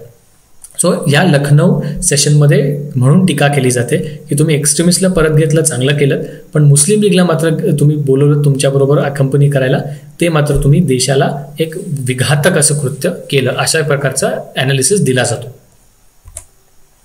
ओके, मी तुम्हाला म्हणालो होतो 1914 मध्ये Turk came out of jail, and now he and Annie Besant, both members of the Congress, were now eyeing to do something in India to put pressure on the British to start to give some good concessions, dominion rule or home rule in the Government of India Act 1919, which was to be passed. So Annie Besant and Turk together started to coordinate. Lucknow session of Congress, however, refused to give any support to the Home Rule League movement of Turk and Besant. So Turk and Besant said that ठीक आहे, तुम्ही काय करू नका, आम्ही चालू करतो आमचं. So Lokmanya Turk and Annie Besant launched the Home Rule League movement in 1916, and it lasted about till Turk's death in 1920. You will find that this Home Rule League was started in Western India, except for Bombay, by Turk, and in Besant in other parts of India. So त्यांनी त्यांच्यासाठी area split करून घेतले आणि तिथे त्यांनी home Rule league movement जी आहे ती त्यांनी चालू केली. आणि ह्या होम रूल लीग मुवमेंटमुळे भरपूर प्रकारात इंडियामध्ये नॅशनलिस्ट ॲक्टिव्हिटी वाढली. सो स्वदेशी मुवमेंट नंतर हळूहळू परत बॅक टू ट्रॅक येण्याचं काम होम रूल लीगनी केलं. You will find Turk and Besant have organized many कार्यकर्तास. They ask them to go in different parts of India. तिथे जाऊन स्टुडंट्सला ॲड्रेस करायचं, कुठल्या तरी पब्लिक हॉलमध्ये मीटिंग कॉल करायची, एक नुक्कड नाटकसारखं रस्त्यावर लोकांना बोलवायचं, प्रेसमधनं आपला गोष्टी पुढे करायच्या, पॅम्फलेट्स वाटायचे लोकांना. अशा सगळ्या गोष्टींनी मास मोबिलायझेशन करायचा प्रयत्न केला गेला होता. आणि परत लोकांना मोबिलाइज करून ब्रिटिशांना प्रेशर आणायचं की बाबा 1919ची तुम्ही ॲक्ट पास करणार आहात, तिथे आम्हाला होम रूल मात्र पाहिजे. We want more executive power in the hands of Indians. Legislative power होती कारण आपली लोक लेजिस्लेटिव्ह असेंब्लीमध्ये होती, प्रॉव्हिन्स आणि सेंटरला, तिथे पण मेजॉरिटीमध्ये नव्हतीच. पण आता आम्हाला एक्झिक्युटिव्ह पॉवर पाहिजे. We want proper ministerial post where Indians can rule Indians. हा जो डिमांड होता that was for Home Rule League. आणि this Home Rule League was a very very successful thing. You will find की Gandhian phase जेव्हा 1918 नंतर चालू झाली आणि 1919ला रोला टॅक्स सत्याग्रह झाला, 1920ला नॉन कोऑपरेशन मुवमेंट झाली, त्याचा जो बेस आहे मास मोबिलायझेशनचा तो बराचसा होम रूल लीगमधनं उचलला गेला होता कारण ह्यांनी त्याच्यासाठी बेस ऑलरेडी तयार केला गेला होता. तर अशा एक प्रकारचं काम जे आहे ते होम रूल लीगनी सक्सेसफुली पार पाडलंय. This is Annie Besant with her associates. Again this is Annie Besant. त्यांच्या शेजारी डावीकडे मोहम्मद अली जिन्ना उभे आहेत. Because I told you Muslim League then was very much a very good ally of the Congress. So overall you will find that Jinnah and many other people are actively working with the Congress. Okay, आता मजेची गोष्ट अशी, before we go to Gandhi, when they died in 1920 and Annie Besant also was very problematic, त्या काय पुढे नेऊ शकल्या नाही, तरी you will find that Lord Chelmsford, he was the Viceroy of India at that point of time. He made a very interesting statement about Annie Besant की home Rule league British जेव्हा थोपवायला जातात तेव्हा काय होतं. He said Annie Besant चा issue काय. So Chelmsford said that Shiva had one wife but he cut her into 52 pieces. जे आपण 51 शक्तीपीठ म्हणतो की देवीचे वेगवेगळे अंग हे सती जी गेली तेव्हा त्यानंतर तिचे वेगवेगळे अंग भारतभर वेगळीकडे पडले आणि तिथे शक्तीपीठ देवीचं तयार झालं. तर ती एक कथा जी आहे ती केम्सफोर्डने उचलली आणि ते म्हणाले Shiva cut his wife into 51 pieces only to find that he had 51 wives. कारण ते सगळे ठिकठिकाणी ते सगळे तुकडे पडून तिकडे मंदिरं आली. The same thing happens when the British government tries to intern Annie Besant. So आम्ही ॲनी बेसेंटला कंट्रोल करायचा प्रयत्न करतो आणि आम्ही जितकं दाबाचा प्रयत्न करतो तितकीच ती फोर्सफुली बाई अजून वर येते. सो अशा प्रकारचं केम्सफोर्डचं स्टेटमेंट होतं. So overall, the British accepted that the Home Rule League was creating an impact and it created a lot of mass mobilization which was later on picked up by Mahatma Gandhi. So now we are in the decade of 1910s and now we are going to enter the most important phase of national movement, the entry of Mahatma Gandhi. Single-handedly he brought the Congress to the forefront. Single-handedly he had 3 national movements, non-cooperation, civil disobedience and quit India, and he ruled the imagination of Indians for the good or for the bad. जो analysis गांधींचा करायचा तो आहे, but it is undeniable fact that he was the most popular leader of the pre-independence times. So now we are going to see the entry of Gandhi into India. Entry of Gandhi. घ्या आधी Gandhi south आफ्रिकेमध्ये होते, सगळ्यांना माहिती आहे. He was essentially a barrister. So ते he was practising law. So he was there in South Africa as a barrister. So तिकडे त्यांना दिसलं की भारतीय लोक जे साऊथ आफ्रिकामध्ये होती त्यांच्यावर खूप अत्याचार होत होते. भारतातनं इंडेंचर लेबर घेऊन जायचे तिकडच्या प्लांटेशन्सवर काम करायला. त्यांना पासेस दिले जायचे की त्या एरियाच्या बाहेर त्यांना पडू दिलं जाणार नाही. त्यांना वोटिंग राईट्स नव्हते. ब्रिटिशांचं जिथे व्हाईट लोक बसायचे तिथे त्यांना सगळीकडनं बाहेर काढलं जायचं, ज्याला ॲपरथाईड असं म्हणतात साऊथ आफ्रिकामध्ये, तो प्रकार होता. You will find that the most derogatory thing that was happening there was the British in South Africa did not recognise Hindu marriages. की तिकडचे जे भारतीय लोक होते, जे हिंदू होते, त्यांचं लग्न जे झालंय, जे आपल्या विधी असतात मंगळसूत्र आणि कन्यादान आणि सप्तपदी जे काय आहे, त्याला ते लिगल मान्यता देत नव्हते. So their law in South Africa considered Indian women as not wives of their husband but as keeps, की ह्या बाईला फक्त ठेवलं ह्यांनी, असा त्यांचा कायद्याचा अर्थ व्हायचा. And it was extremely derogatory for Hindu women because त्यांचं लग्न तो कायदा मान्यच करत नव्हता. आणि हे सगळं बघून एकंदरीत ब्लॅक्सला सुद्धा तिकडे प्रचंड अत्याचार सहन करायला लागत होते. So Gandhi did a lot of things there. Tolstoy farms त्यांनी सेटअप केलं. He help the British in the Boer wars. हे सगळ्या गोष्टी लक्षात ठेवायची गरज नाही, बट बेसिकली गांधीजींचं तिथे खूप फार सक्सेसफुल काम झालं. He helped those people in South Africa a lot, and naturally he gained a lot of currency, a lot of fame in Indians in South Africa, and before even he came to India you will find that he was famous in India because त्यांचं south आफ्रिकेच्या सगळ्या गोष्टी through the press it was already reported in India. That's why Nelson Mandela says when he met APJ Abdul Kalam, he said that you had sent us a barrister, we sent you back a Mahatma. So South आफ्रिकेचा परिणाम गांधीजींच्या सगळ्या गोष्टींवर चांगला झाला. So Gandhi returns back to India in 1915. ते ज्या दिवशी आले जानेवारीमध्ये, आय गेस 9 का 10 जानेवारी, तो आज भारत प्रवासी भारतीय दिवस म्हणून साजरा करतो. दरवर्षी प्रवासी भारतीय दिवस असतो. It is for those Indians who are Indians but settled somewhere in abroad, त्यांच्यासाठी हा प्रवासी भारतीय दिवस आणला जातो आणि त्याच्यासाठी साजरा केला जातो. But that day is when Gandhi has return to India. When he returns to India, his guru was Gopal Krishna Gokhale. I'm sorry, he did not died in he died in 1816 if I'm not wrong, and 1915 मध्ये साधारणतः Gopal Krishna Gokhale was there, हयात होते. And he met Gokhale when he came to India, and Gokhale advised him that तुम्हाला भारतासाठी जर काहीतरी करायचं आहे तर start touring India. You cannot do anything for India before by just sitting at your home. So start touring India. So पहिले एखाद वर्ष गांधीजी पूर्ण भारतभर भ्रमण केलं. त्यांनी देश बघितला, लोकांना काय अडचणी आहेत त्या बघितल्या, ह्या सगळ्या गोष्टी त्यांनी बघितल्या आणि देशासाठी काहीतरी करायचं म्हणून 1916 मध्ये he establish something called as the Sabarmati Ashram, जो आजही आहे. त्या शी जिनपिंग पासून सगळ्या लोकांना मोदी तिकडे घेऊन गेलेले. So Sabarmati Ashram in 1916 he set up. Gandhi began his political activity in 1917 and naturally कमी एफर्ट्स घ्यायला लागले because he was already famous even before he came to India. This is Gandhi in South Africa, is sitting there. त्यावेळी अर्थात गांधीनंतर केस भादरायचे, पूर्ण टक्कल असायचं, त्यावेळी गांधीजींना केस होते. अँड मागे लिहिलं MK Gandhi attorney. This is Wien Gopal Krishna Gokhale visited south Africa. So Gokhale बसलेले आहेत आणि त्यांच्या डावीकडे गांधी बसलेले आहेत आणि असं सगळं आहे. सो तोवर तुम्ही बघितलं तर गांधींचे कपडे आणि हे सगळं एकदम ॲरिस्टोक्रॅटिक आहे, की सूट बीट आहे.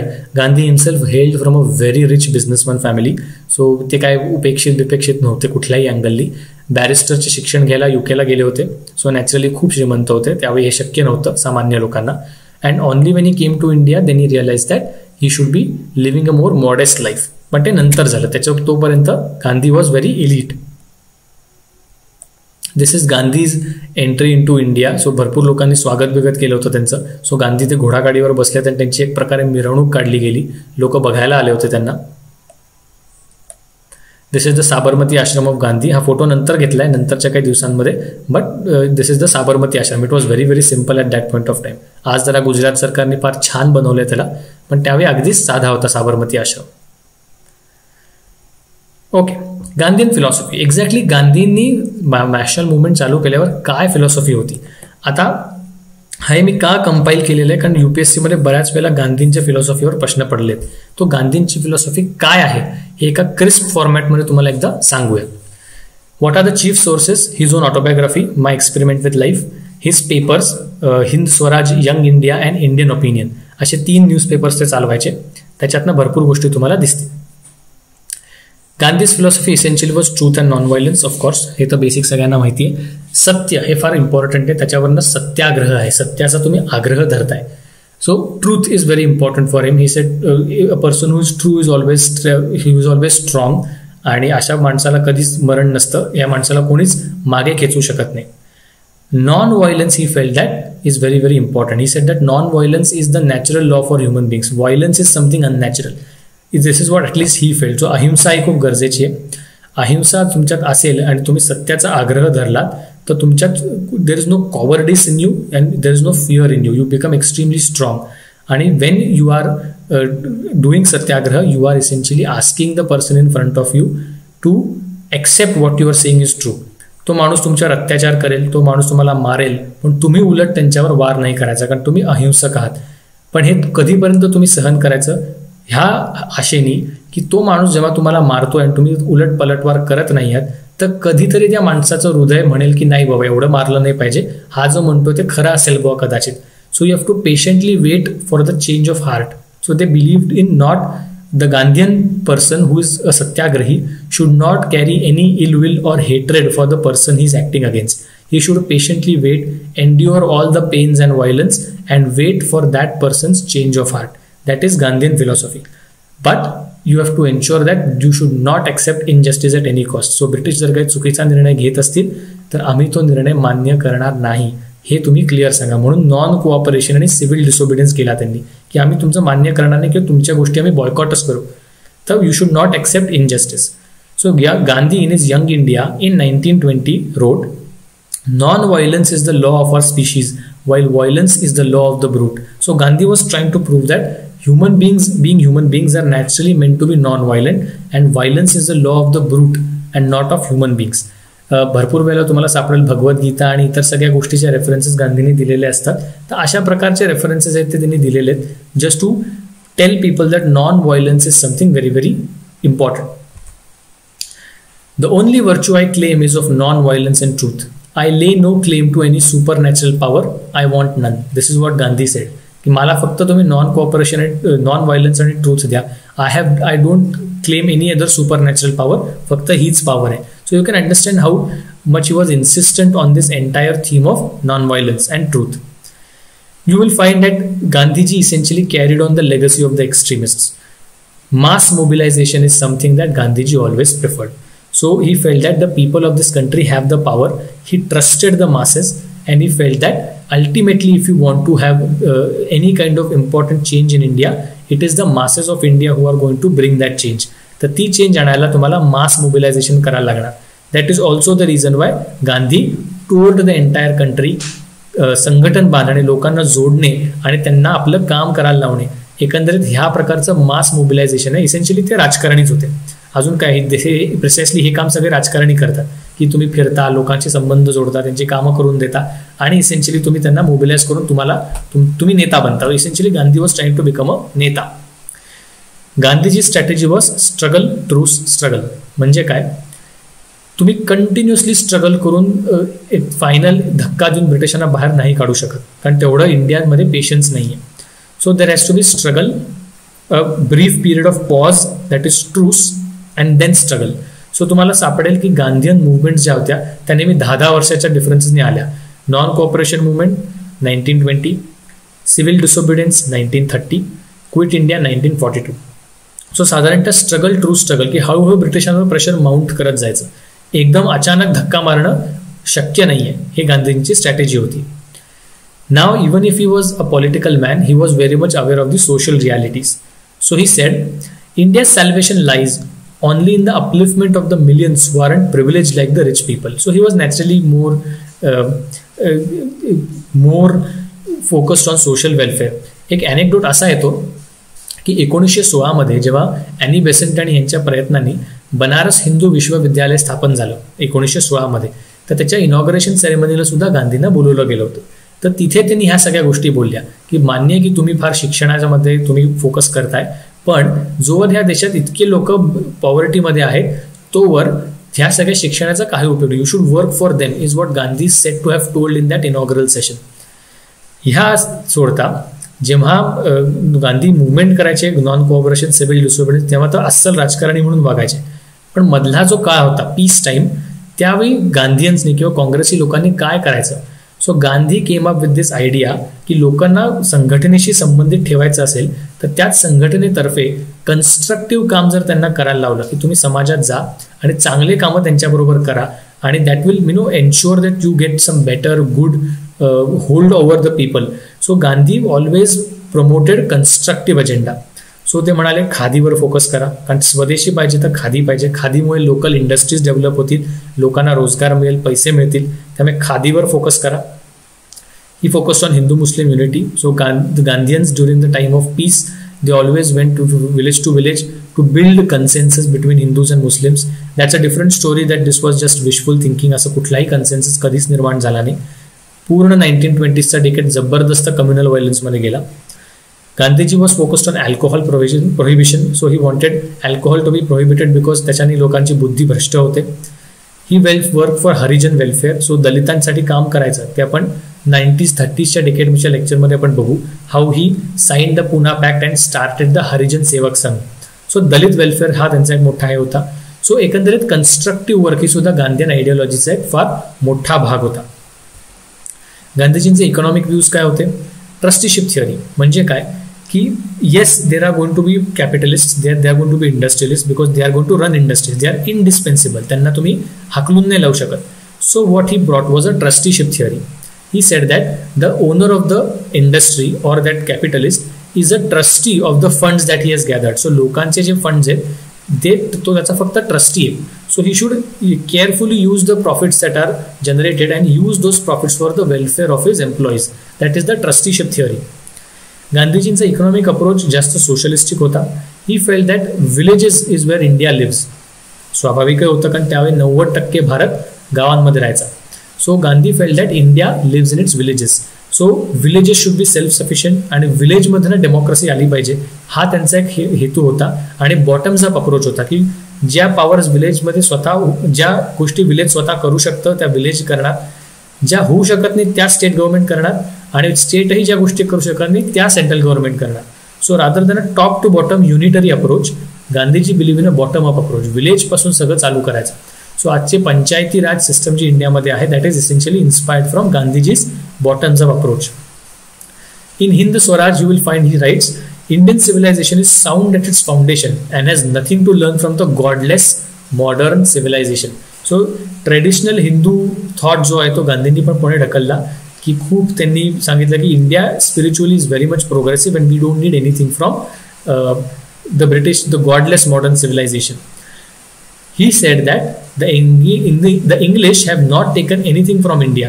We have given it to them. So ekandrit he is also aware of the realities that Indians are divided.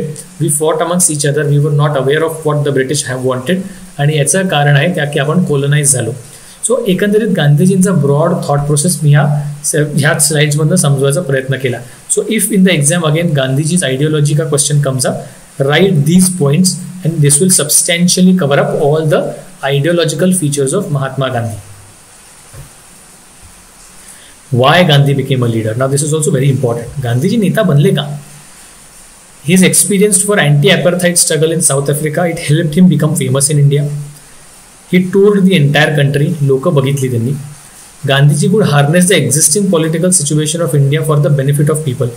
So British system काय होती, कशी होती, त्याचा कसा फायदा घेऊन आपण ब्रिटिशांची कशी कोंडी करायची ह्याच्यात ते एकदम एक्सपर्ट होते.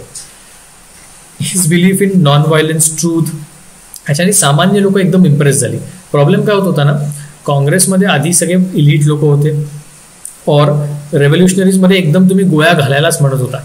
ह्यात सामान्य लोक एकदम म्हणणार एवढं एक्स्ट्रीम काय.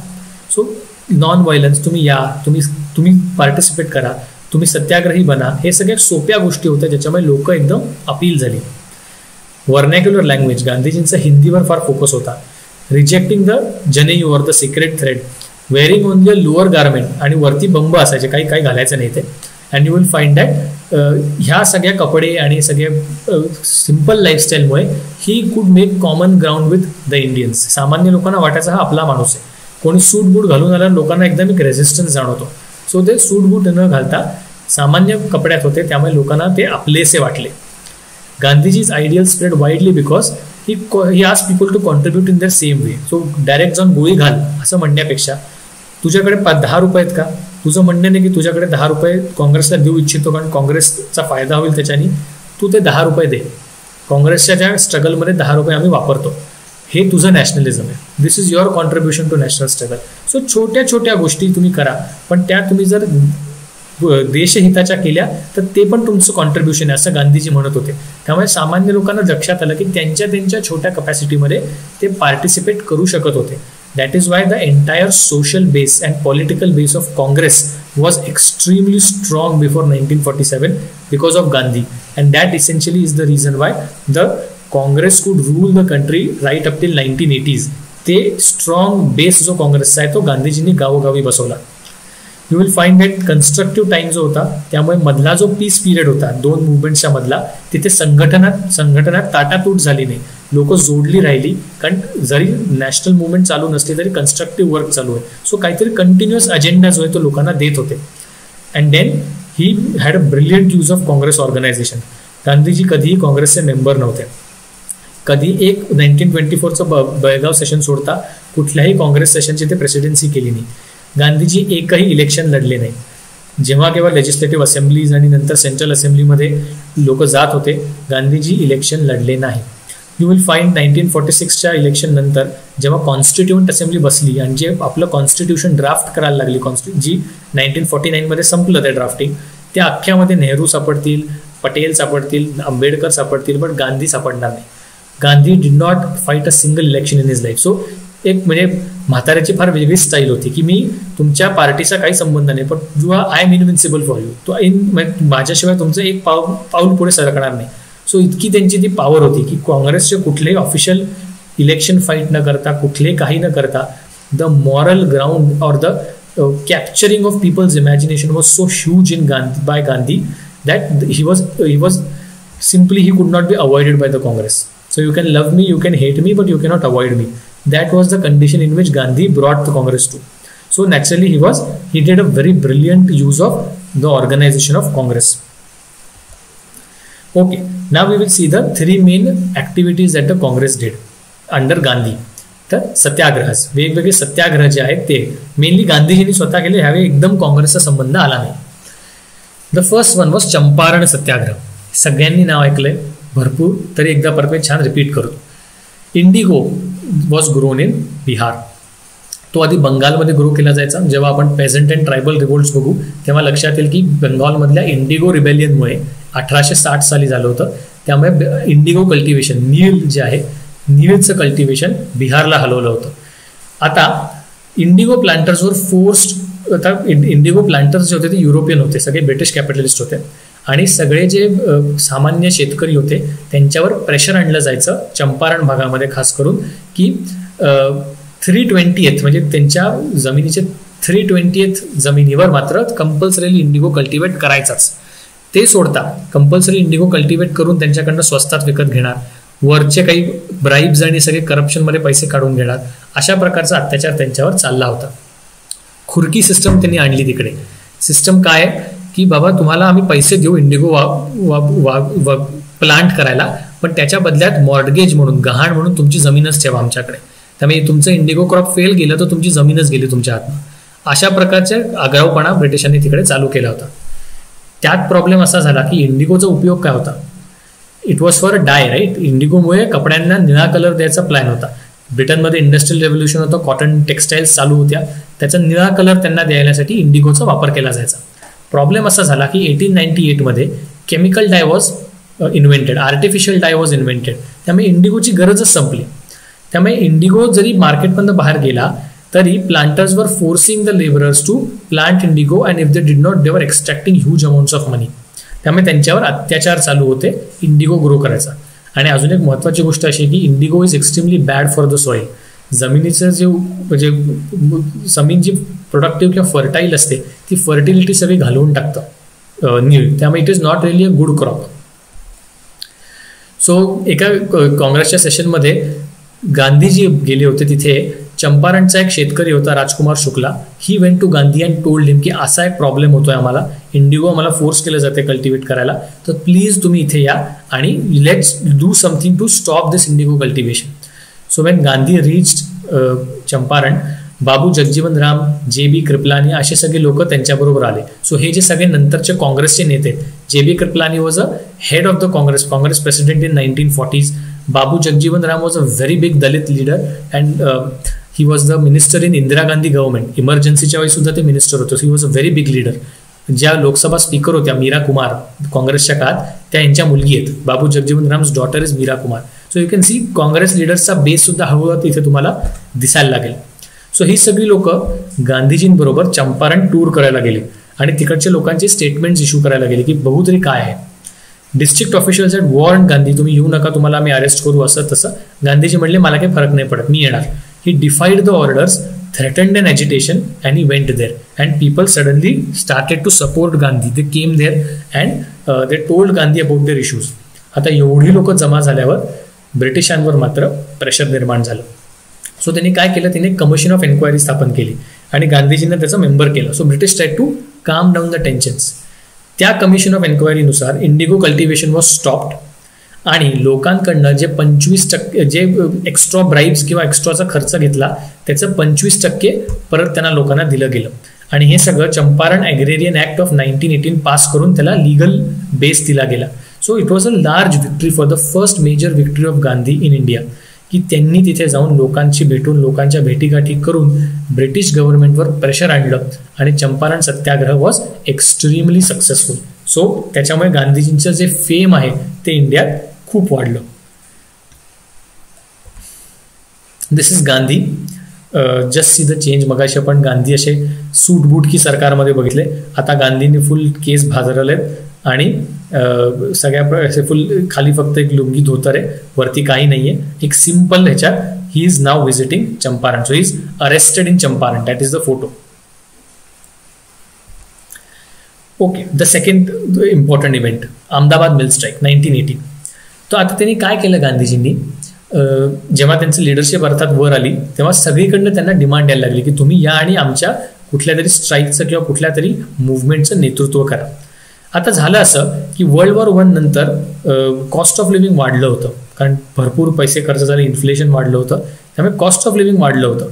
त्यामुळे the workers were demanding increase in wages. Ahmedabad was an important cotton mill centres.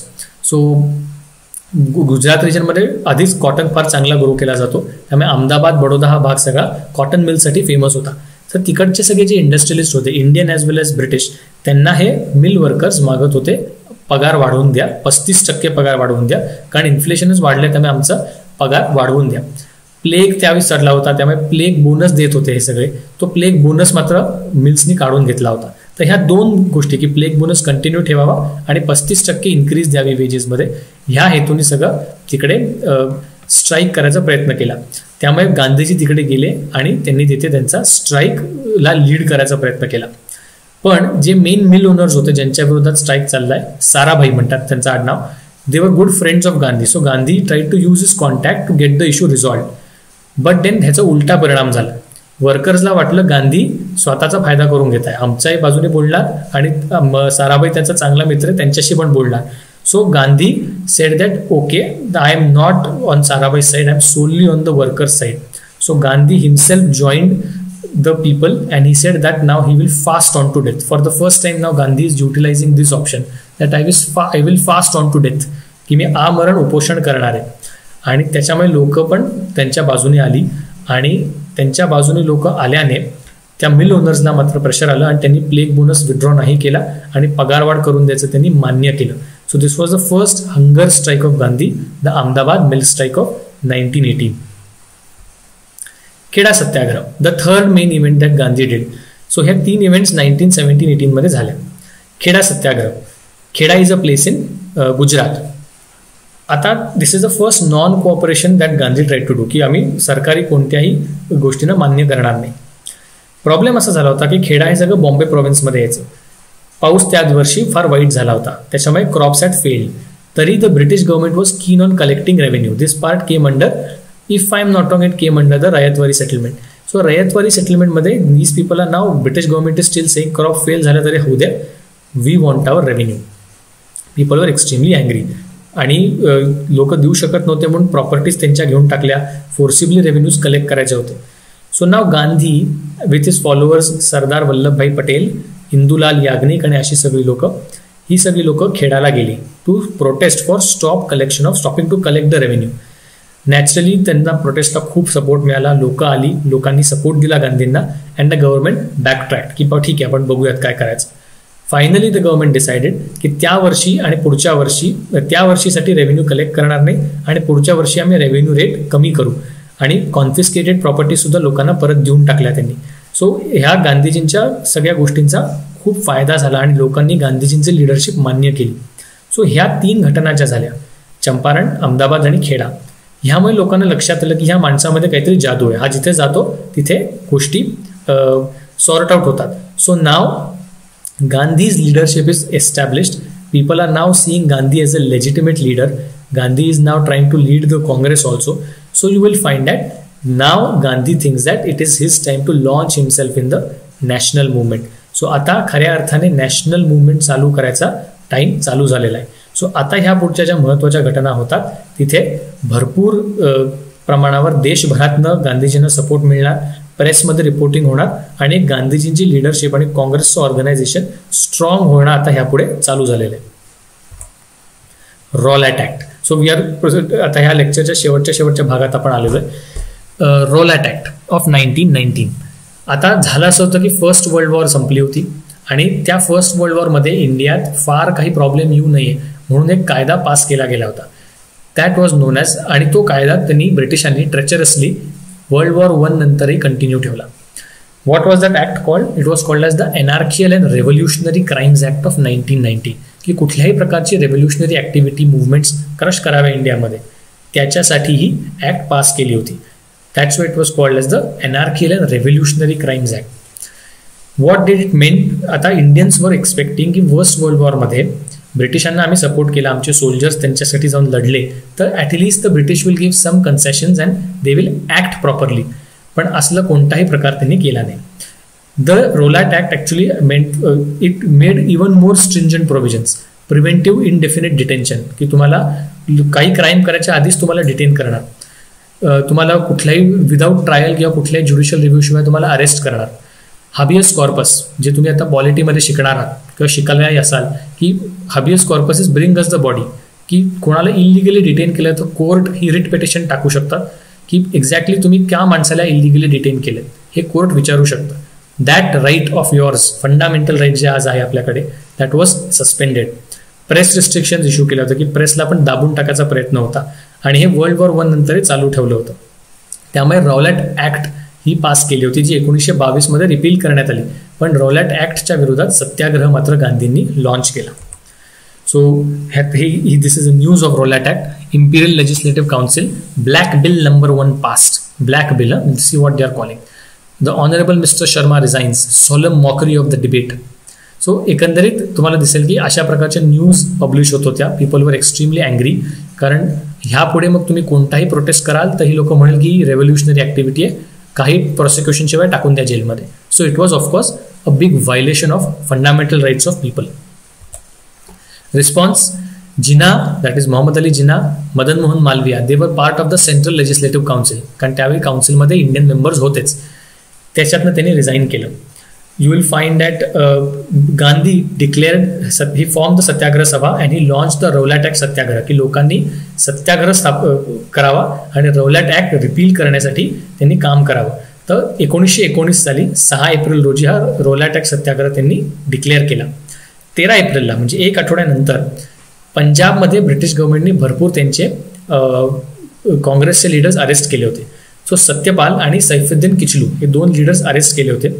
त्यांच्या अरेस्टला प्रोटेस्ट करण्यासाठी आणि बैसाखीचा दिवस होता म्हणून जनरल एक पब्लिक गॅदरिंग जालियांवाला बागमध्ये, अमृतसरच्या जालियांवाला बागमध्ये गॅदर झालं होतं. They were non violent, they did not carry any guns, nothing. But त्यावेळी काय डोकं फिरलं ब्रिटिशांचं काय माहिती. General Dyer ordered all the gates to be closed and he ordered indiscriminate fire on Indians. So तुम्ही जालियांवाला बागला आजही गेलात तर तुम्हाला दिसेल की लोकांचे नखाचे तुम्हाला मार्क्स दिसेल की लोक वरती उड्या मारून जायचा प्रयत्न केला आणि जाऊ शकले नाही. बुलेट्स, ते भिंती त्यांनी प्रिझर्व केल्या जिथे बुलेट्स घुसल्या होत्या. विहिरींमध्ये लोकांनी उडी मारून जीव दिले. अशा प्रकारचं भयानक सगळं झालं आणि एकंदरीत भारतात रोष उठला. एव्हरीबडी वॉज शॉक्ड की हे ब्रिटिश असं सामान्य लोकांना कसं काय मारू शकतात. सो प्रचंड त्यातनं रिस्पॉन्स आणि चीड जी आहे ती लोकांमध्ये निर्माण झाली की हे तुम्ही अशा प्रकारे कसं काय क्रश करू शकता. ह्या चिडेचं नॅचरल रूपांतर जस्ट 1 वर्षानंतर नॉन कोऑपरेशन मुवमेंटमध्ये पण झालं. मात्र जनरल डायरला काहीही फरक पडला नाही. हाऊस ऑफ कॉमन्समध्ये तिकडे ब्रिटनमध्ये त्यांच्या विरोधात so called prosecution was launched and he was declared innocent. त्यांच्या विरोधात काहीही प्रॉसिक्युशन नाही झालं. So you can C how unfair the British वर acting. This is the wall where you will find that this entire the bullets have been preserved even today.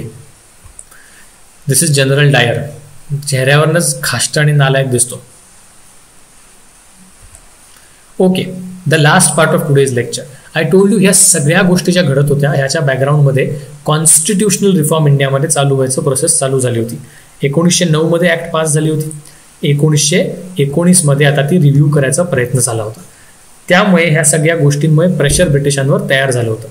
म्हणून secretary of state जे होते, who use to sit in London, he was lord Montagu. Lord Montagu made a statement in 1917. The primary demand of Indians, whether through the Lucknow session by Congress and Muslim League or through the Home Rule League or through Gandhi, was that we want dominion status, that Indians should have executive power in their hands. Self-government आम्हाला पाहिजे. So Lord Montagu said, the government policy is of increasing participation of Indians in every branch of administration and gradual development of self-governing institutions with a view of progressive realization of responsible government in India as an integral part of British Empire. He statement आपण 3 भागात तोडून पहिले विचार करू. What the government was wanting, increasing participation of Indians in every branch of administration and gradual development of self-governing institution.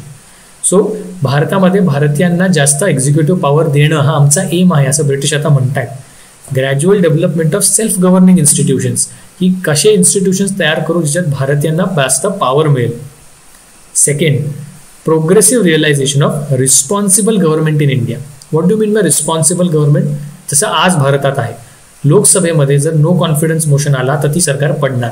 So responsible government तयार करणे, की इंडियन्सला elect करून एका लेजिस्लेटिव्ह असेंब्लीमध्ये पाठवणे, जे ऑलरेडी प्रॉव्हिन्स आणि सेंट्रल लेवलला अस्तित्वात होत्याच, तर त्यांना इलेक्ट करून पाठवणे आणि त्यांची सरकार स्थापन करून त्यांना एक पॉवर देणे आणि to make it a responsible government, that if they do not have majority that government falls. हे आम्ही करायचं इच्छा आहोत. But how will this happen? As an integral part of British empire. So very clear की आम्ही तुम्हाला कुठलेही British काय सोडून चाललेले नाही आहेत तुम्हाला. This is going to be as an integral part of British empire. So जेव्हा गरज पडेल तेव्हा आम्ही तुम्हाला थोपवणार, आम्ही तुम्हाला शांत करणार, हे मात्र ते क्लिअर होते. सो अशा प्रकारचं सगळं स्टेटमेंट जी होती ही लॉर्ड मॉन्टेगूनी केली. So this was the base for the government of India act 1919. Left साइडला lord Montagu the secretary of state आणि राईट साइडला lord Chelmsford. The government of India act 1919 again called as Montagu Chelmsford reform. जसं 1909 ची Morley Minto reforms होते, these reforms are called Montego-Kempsford reforms. Why they were forced to do this?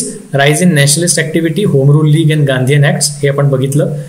रावलाट act विरोधात भरपूर लोक चिडले होते, त्यामुळे ब्रिटिशांना शांत करणं गरजेचं होतं. वर्ल्ड वॉर 1 नंतर इकॉनॉमिक हार्डशिप्स येत होत्या, त्याच्यातने शांत करणं गरजेचं होतं. रशियन रेव्होल्युशन झालं होतं, त्यामुळे एकंदरीत ब्रिटिश घाबरत होते की लोकांना अधिकार दिले नाही तर लोक रिव्होल्ट करतील. आणि अर्थात 1909ला 10 वर्ष झाली होती आणि आता कॉन्स्टिट्युशनल रिफॉर्म्स आणणं गरजेचं होतं. ह्यामुळे त्यांना वाटलं की आता आपण काहीतरी केलं पाहिजे. We will see the provisions of Government of India Act 1919 in 2 parts. For the provinces, that is the 11 provinces that were there, and for the central level. तो पहिले provinces ला बघू. This is a landmark act. Again 1909 च्या एक step वरती ही act गेलेली आहे आणि landmark act. The first and the most important. जर एक्झाम मध्ये 1919 ऍक्ट आली आणि हा पॉईंट मेन्शन केला नाही तर 0 मार्क्स द्यायला पाहिजे. 1919 act had the provision for direct elections.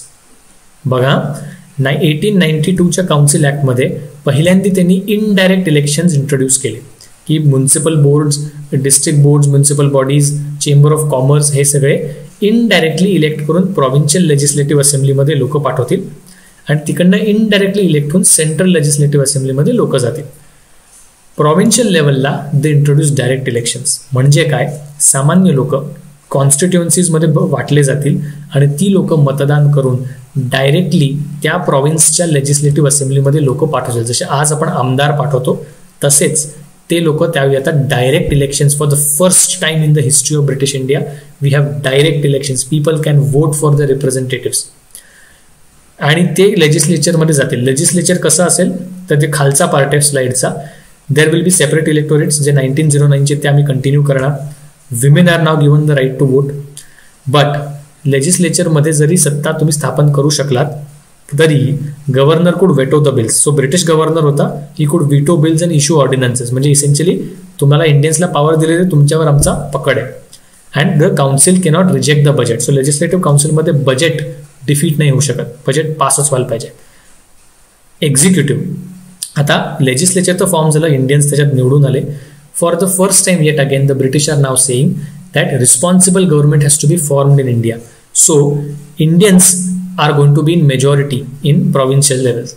So Indians, if they get elected in majority, if any party, Congress or Muslim League or Hindu Mahasabha, anybody, if they get elected in majority, or any person, any entity who can claim half of the seats in legislative council can now form government. So त्यांना आता executive power दिली गेली. So इतके दिवस गव्हर्नरची जी executive council होती त्याच्यात एखाद Indian असायचा, बाकी सगळे ब्रिटिश असायचे. Now the British have taken a back seat. They said we will no more rule the provinces. We will now have an Indian government set up through the having a majority in the legislative council. जसं आज पार्लिमेंटमध्ये आहे की लोकसभेत तुम्हाला majority पाहिजे, तशी majority legislative काउन्सिलमध्ये असणार provincial लेवलला, आणि त्यातनं मंत्री सिलेक्ट होणार. Chief minister and his ministers will get executive power in their hand. So they can now rule the provinces. But 100% executive power ब्रिटिशांनी नाही दिली. त्यांनी काय केलं, आता जसं आपल्या कॉन्स्टिट्यूशनमध्ये युनियन लिस्ट, स्टेट लिस्ट आणि कॉन्करंट लिस्ट आहे. So state list is that those issues on which the state government has powers to act. त्याच्यावर एक्झिक्युटिव्ह पॉवर आहे.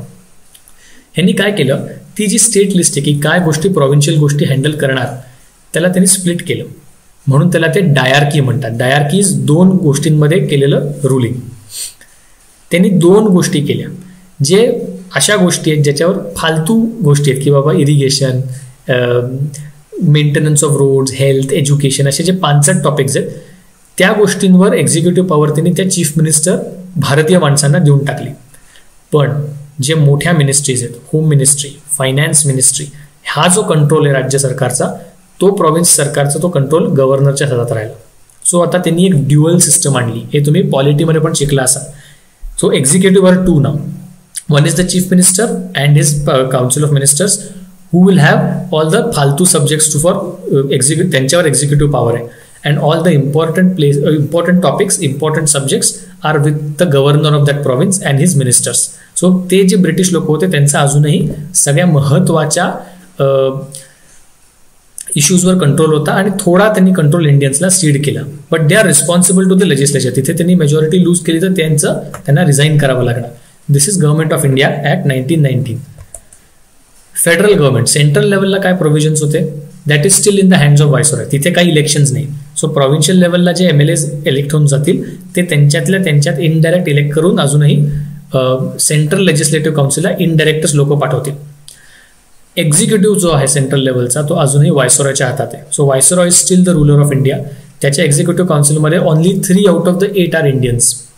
So majority are still the British. So central government is still British. त्याच्यात कुठलेही responsible government introduce केली गेली नाही. No direct elections, no responsible government. त्यांनी मात्र एक बदल केला. जे सेंट्रल लेजिस्लेटिव्ह काउन्सिल होती त्याला त्यांनी स्प्लिट केलं, आणि ते म्हणले लेट्स हॅव 2 लेजिस्लेचर. जसं आजही भारतामध्ये आहे लोकसभा आणि राज्यसभा, 2 लेजिस्लेचर आहेत. तर ती सुरुवात जी आहे बाय कॅमरलिझम, ती सुरुवात ह्या ऍक्टनी चालू केली. ती आपण तशीच्या तशी 47 नंतर ऍक्सेप्ट केली राज्यसभेच्या स्वरूपात. So bicameralism. So they are going to be 2 houses of the central legislature. There will be a central legislative assembly whose life will be for 3 years and council of states for 5 years. हेच पुढे चालू ठेवलं गेलं, आणि central legislative assembly essentially became Lok Sabha आणि council of states became Rajya Sabha. Separate electorates continued for the central level also, की तिथले सुद्धा लेजिस्लेचरमध्ये देर were separate electorates for Muslims. Legislators could ask supplementary questions, but 75% budget was out of vote. सो एक प्रकारे थोडासा reform त्यांनी आणला. बट आता तुम्हाला दिसेल की इंडियाच्या कॉन्स्टिट्यूशनचे काही प्रॉमिनंट फीचर्स तुम्हाला हळूहळू डेव्हलप होताना दिसतील की ही गोष्ट आता त्यांनी पास केली. So you will find that the British have actually given a lot more than Indians demanded, because direct elections त्यांनी इंट्रोड्यूस केले. पण त्यांनी ह्या प्रोव्हिन्शियल लेवलला डायआरकी आणली होती. Diarchy is a problem, because तुम्ही जर रुलिंग सब्जेक्ट्स 2 एक्झिक्युटिव्हमध्ये स्प्लिट केले ना तर त्याचा कुठेतरी प्रॉब्लेम होणार. सो डायआरकीचे काय काय ड्रॉबॅक्स आहेत ते पण एकदा आपण बघून घेऊयात. There was a enquiry committee set up to decide whether diarchy was functioning well or not. That committee give a clear ruling that पहिले 3 वर्ष तर ठीकठाक चाललं, बट 1924 येता येता डायआरकी फस्त झाली. का? Because neither the counsellor nor the minister कुड वर्क एफिशियंटली. जो ब्रिटिश मिनिस्टर होता गव्हर्नरच्या हाताखाली, जो रिझर्व्ह सब्जेक्ट्स बघायचा, जे स्पेशली ब्रिटिशांसाठी रिझर्व्ह केले होते, तोही धड काम नाही करू शकला. आणि जे इंडियन्सला सब्जेक्ट दिले होते ट्रान्सफर्ड सब्जेक्ट्स, ते पण इंडियन्स काय धड काम नाही करू शकले. तो कोणीच धड काम नाही करू शकले. The minister couldn't pass any law without support in legislature. कारण जरी पूर्णपणे सपोर्ट इंडियन्सला असायचा तरी लॉज पास करायला तुम्हाला ब्रिटिशांची मदत लागायची. त्यात सुद्धा गव्हर्नर जो होता, ही कुड विटो द बिल, की तुम्ही जर फालतू बिल पास केलं जे ब्रिटिशांना बिलकुल आवडलं नाही, तर गव्हर्नर म्हणेल की हे बिल नेस्तनाबूत करा, it is null and void. You will find that there was a lot of confusion about which subject was to which department. कारण तुम्ही स्प्लिट केले. There are some reserve subjects for the British and transferred subjects given to Indians. Exactly कुठला subject कुठे आहे ह्याच्यावर घोळ व्हायला लागले. Civil service came in conflict with the ministers. Indian लोक सिव्हिल मिनिस्टर बनले, पण सिव्हिल सर्व्हिस जे आहेत ICS ते मात्र प्रो ब्रिटिश आहेत. त्यामुळे त्यांच्यात मात्र भयानक कॉन्फ्लिक्ट चालू झाले. प्लस मिनिस्टरच्या हाताखाली ब्युरोक्रॅट असतो. सो मिनिस्टरला पॉवर असायला पाहिजे ना ब्युरोक्रॅटला अपॉइंट करायची, जे आज तसंच आहे. पण त्यावेळी सिव्हिल सर्वंटला अपॉइंट करायची पॉवर मिनिस्टरकडे नव्हतीच. So Indian minister had no control over की त्याचा सेक्रेटरी कोण असेल. That secretary, that ICS officer was appointed by the secretary of state from London. त्याचा अपॉइंटमेंट इंडियन मिनिस्टरच्या हातात नव्हतं. So naturally he was powerless. There was no control of Indians over finance department because that was a reserve subject. तुम्ही कोणताही मंत्रालय चालवा, जर finance डिपार्टमेंटने पैसेच रिलीज केले नाही तर तुमचं काय चालणार आहे. सो ब्रिटिश आडमुठेपणा करायचे की आम्ही पैसे रिलीजच करणार नाही. त्यामुळे Indians could not work properly. Governor use to veto all the important bills. जे मी म्हणालो की तुम्ही कुठलंही बिल करायचा प्रयत्न केला, गव्हर्नर विटो करून मोकळ व्हायचा. And it blurred the lines of responsibility because the British ministers ज्यांच्याकडे रिझर्व्ह सब्जेक्ट्स होते, they were not responsible to the legislature. They were appointed by the governor. So they had all power but no responsibility. You will have the Indians who had no power or limited power but all the responsibility. कारण त्यांचं जर असं legislative काउन्सिलमध्ये majority जी होती 50% ती जर कमी झाली तर त्यांना रिझाईन करायला लागेल. सो किती भारतीयांना जास्तच काम करायला लागायचं और जास्त अवेअर राहायला लागायचं, जास्त अलर्ट राहायला लागायचं. ब्रिटिशांना मात्र तसलं काही नव्हतं. So it blurred the lines of responsibility. So एकंदरीत कोणीच लोकांचं काम करेना असा एक प्रॉब्लेम झाला. सो ह्या डायआर्कीमुळे झोल झाले. म्हणून 1935च्या ॲक्टमध्ये जेव्हा नंतर रिफॉर्म आणला गेला तेव्हा दिस डायआर्की वॉज रिमूव्ड आणि प्रॉव्हिन्शियल लेवलला अख्खं कंट्रोल जो आहे तो इंडियन्सला दिला गेला. तो आपण गव्हर्नमेंट ऑफ इंडिया ॲक्ट 1935च्या वेळी जेव्हा केव्हा घेऊ तेव्हा बघू. Overall drawbacks. आता आपण फक्त डायआर्की बघितलं, पण 1919 ॲक्टचे ओव्हरऑल ड्रॉबॅक्स काय होते. इट लिमिटेशन्स ऑफ डायआर्की जे आपण बघितलं आता. The adult franchise was steel limited. भले डायरेक्ट इलेक्शन्स होते तरी इन्कम क्वालिफिकेशन्स होते, सगळेजण वोट करू शकत नव्हते. त्यामुळे एकंदरीत कमीच लोक वोट करायचे, त्यामुळे लोकांचा पार्टिसिपेशन जे अजूनही कमी होतं. Separate electorates for Muslims were still continued. So again, it was a big thing that the British were continuing giving special provisions to Muslims, which was one day going to lead to the partition of India. Federal गव्हर्नमेंटमध्ये तर control नाहीच आहे. Provincial लेवलला direct election आले. Provincial लेवलला भारतीय माणूस मंत्री बनू शकत होता, पण केंद्र लेवलला मात्र अजूनही व्हायसरॉयच्या हातातच कंट्रोल होता. भले only 3 members of the executive council of viceroy were Indians. There was no dominion status or self-government. There was no declaration that India is a dominion or there was no declaration that India would get a self-government. हे जे तुम्ही dyarchy आणली होती ते म्हणजे एक joke होता की थोडेफार सब्जेक्ट्स घेऊन टाका इंडियन्सला, or else there was no self-government. So Gandhiji said when he saw that act that the Montfort reforms is yet another way of draining India of her wealth and prolonging her servitude. हे गांधीजींचं म्हणणं पडलं.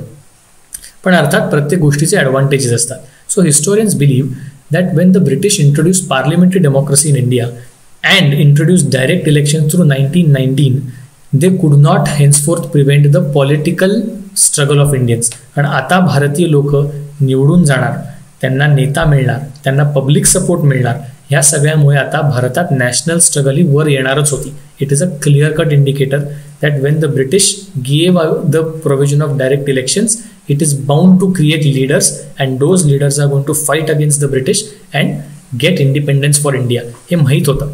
So एकंदरीत 1919 Act is again a watershed movement because henceforth you will have legislatures as an important way of national movement. तिथे भरपूर लोक निवडून जात होती. सो पुढच्या लेक्चरमध्ये जेव्हा आपण स्वराजिस्ट्स बघू आणि त्याच्यामध्ये तुम्हाला लक्षात येईल की लेजिस्लेचरचा काय फायदा झाला. So this is all for today. And आपण 1910चा डेकेड बघितला. उद्या आपण आता नॉन कोऑपरेशन मुवमेंट पासून चालू करू. So tomorrow we will see the decade of the 1920s and how that decade spawned out. That's all for today. Thank you.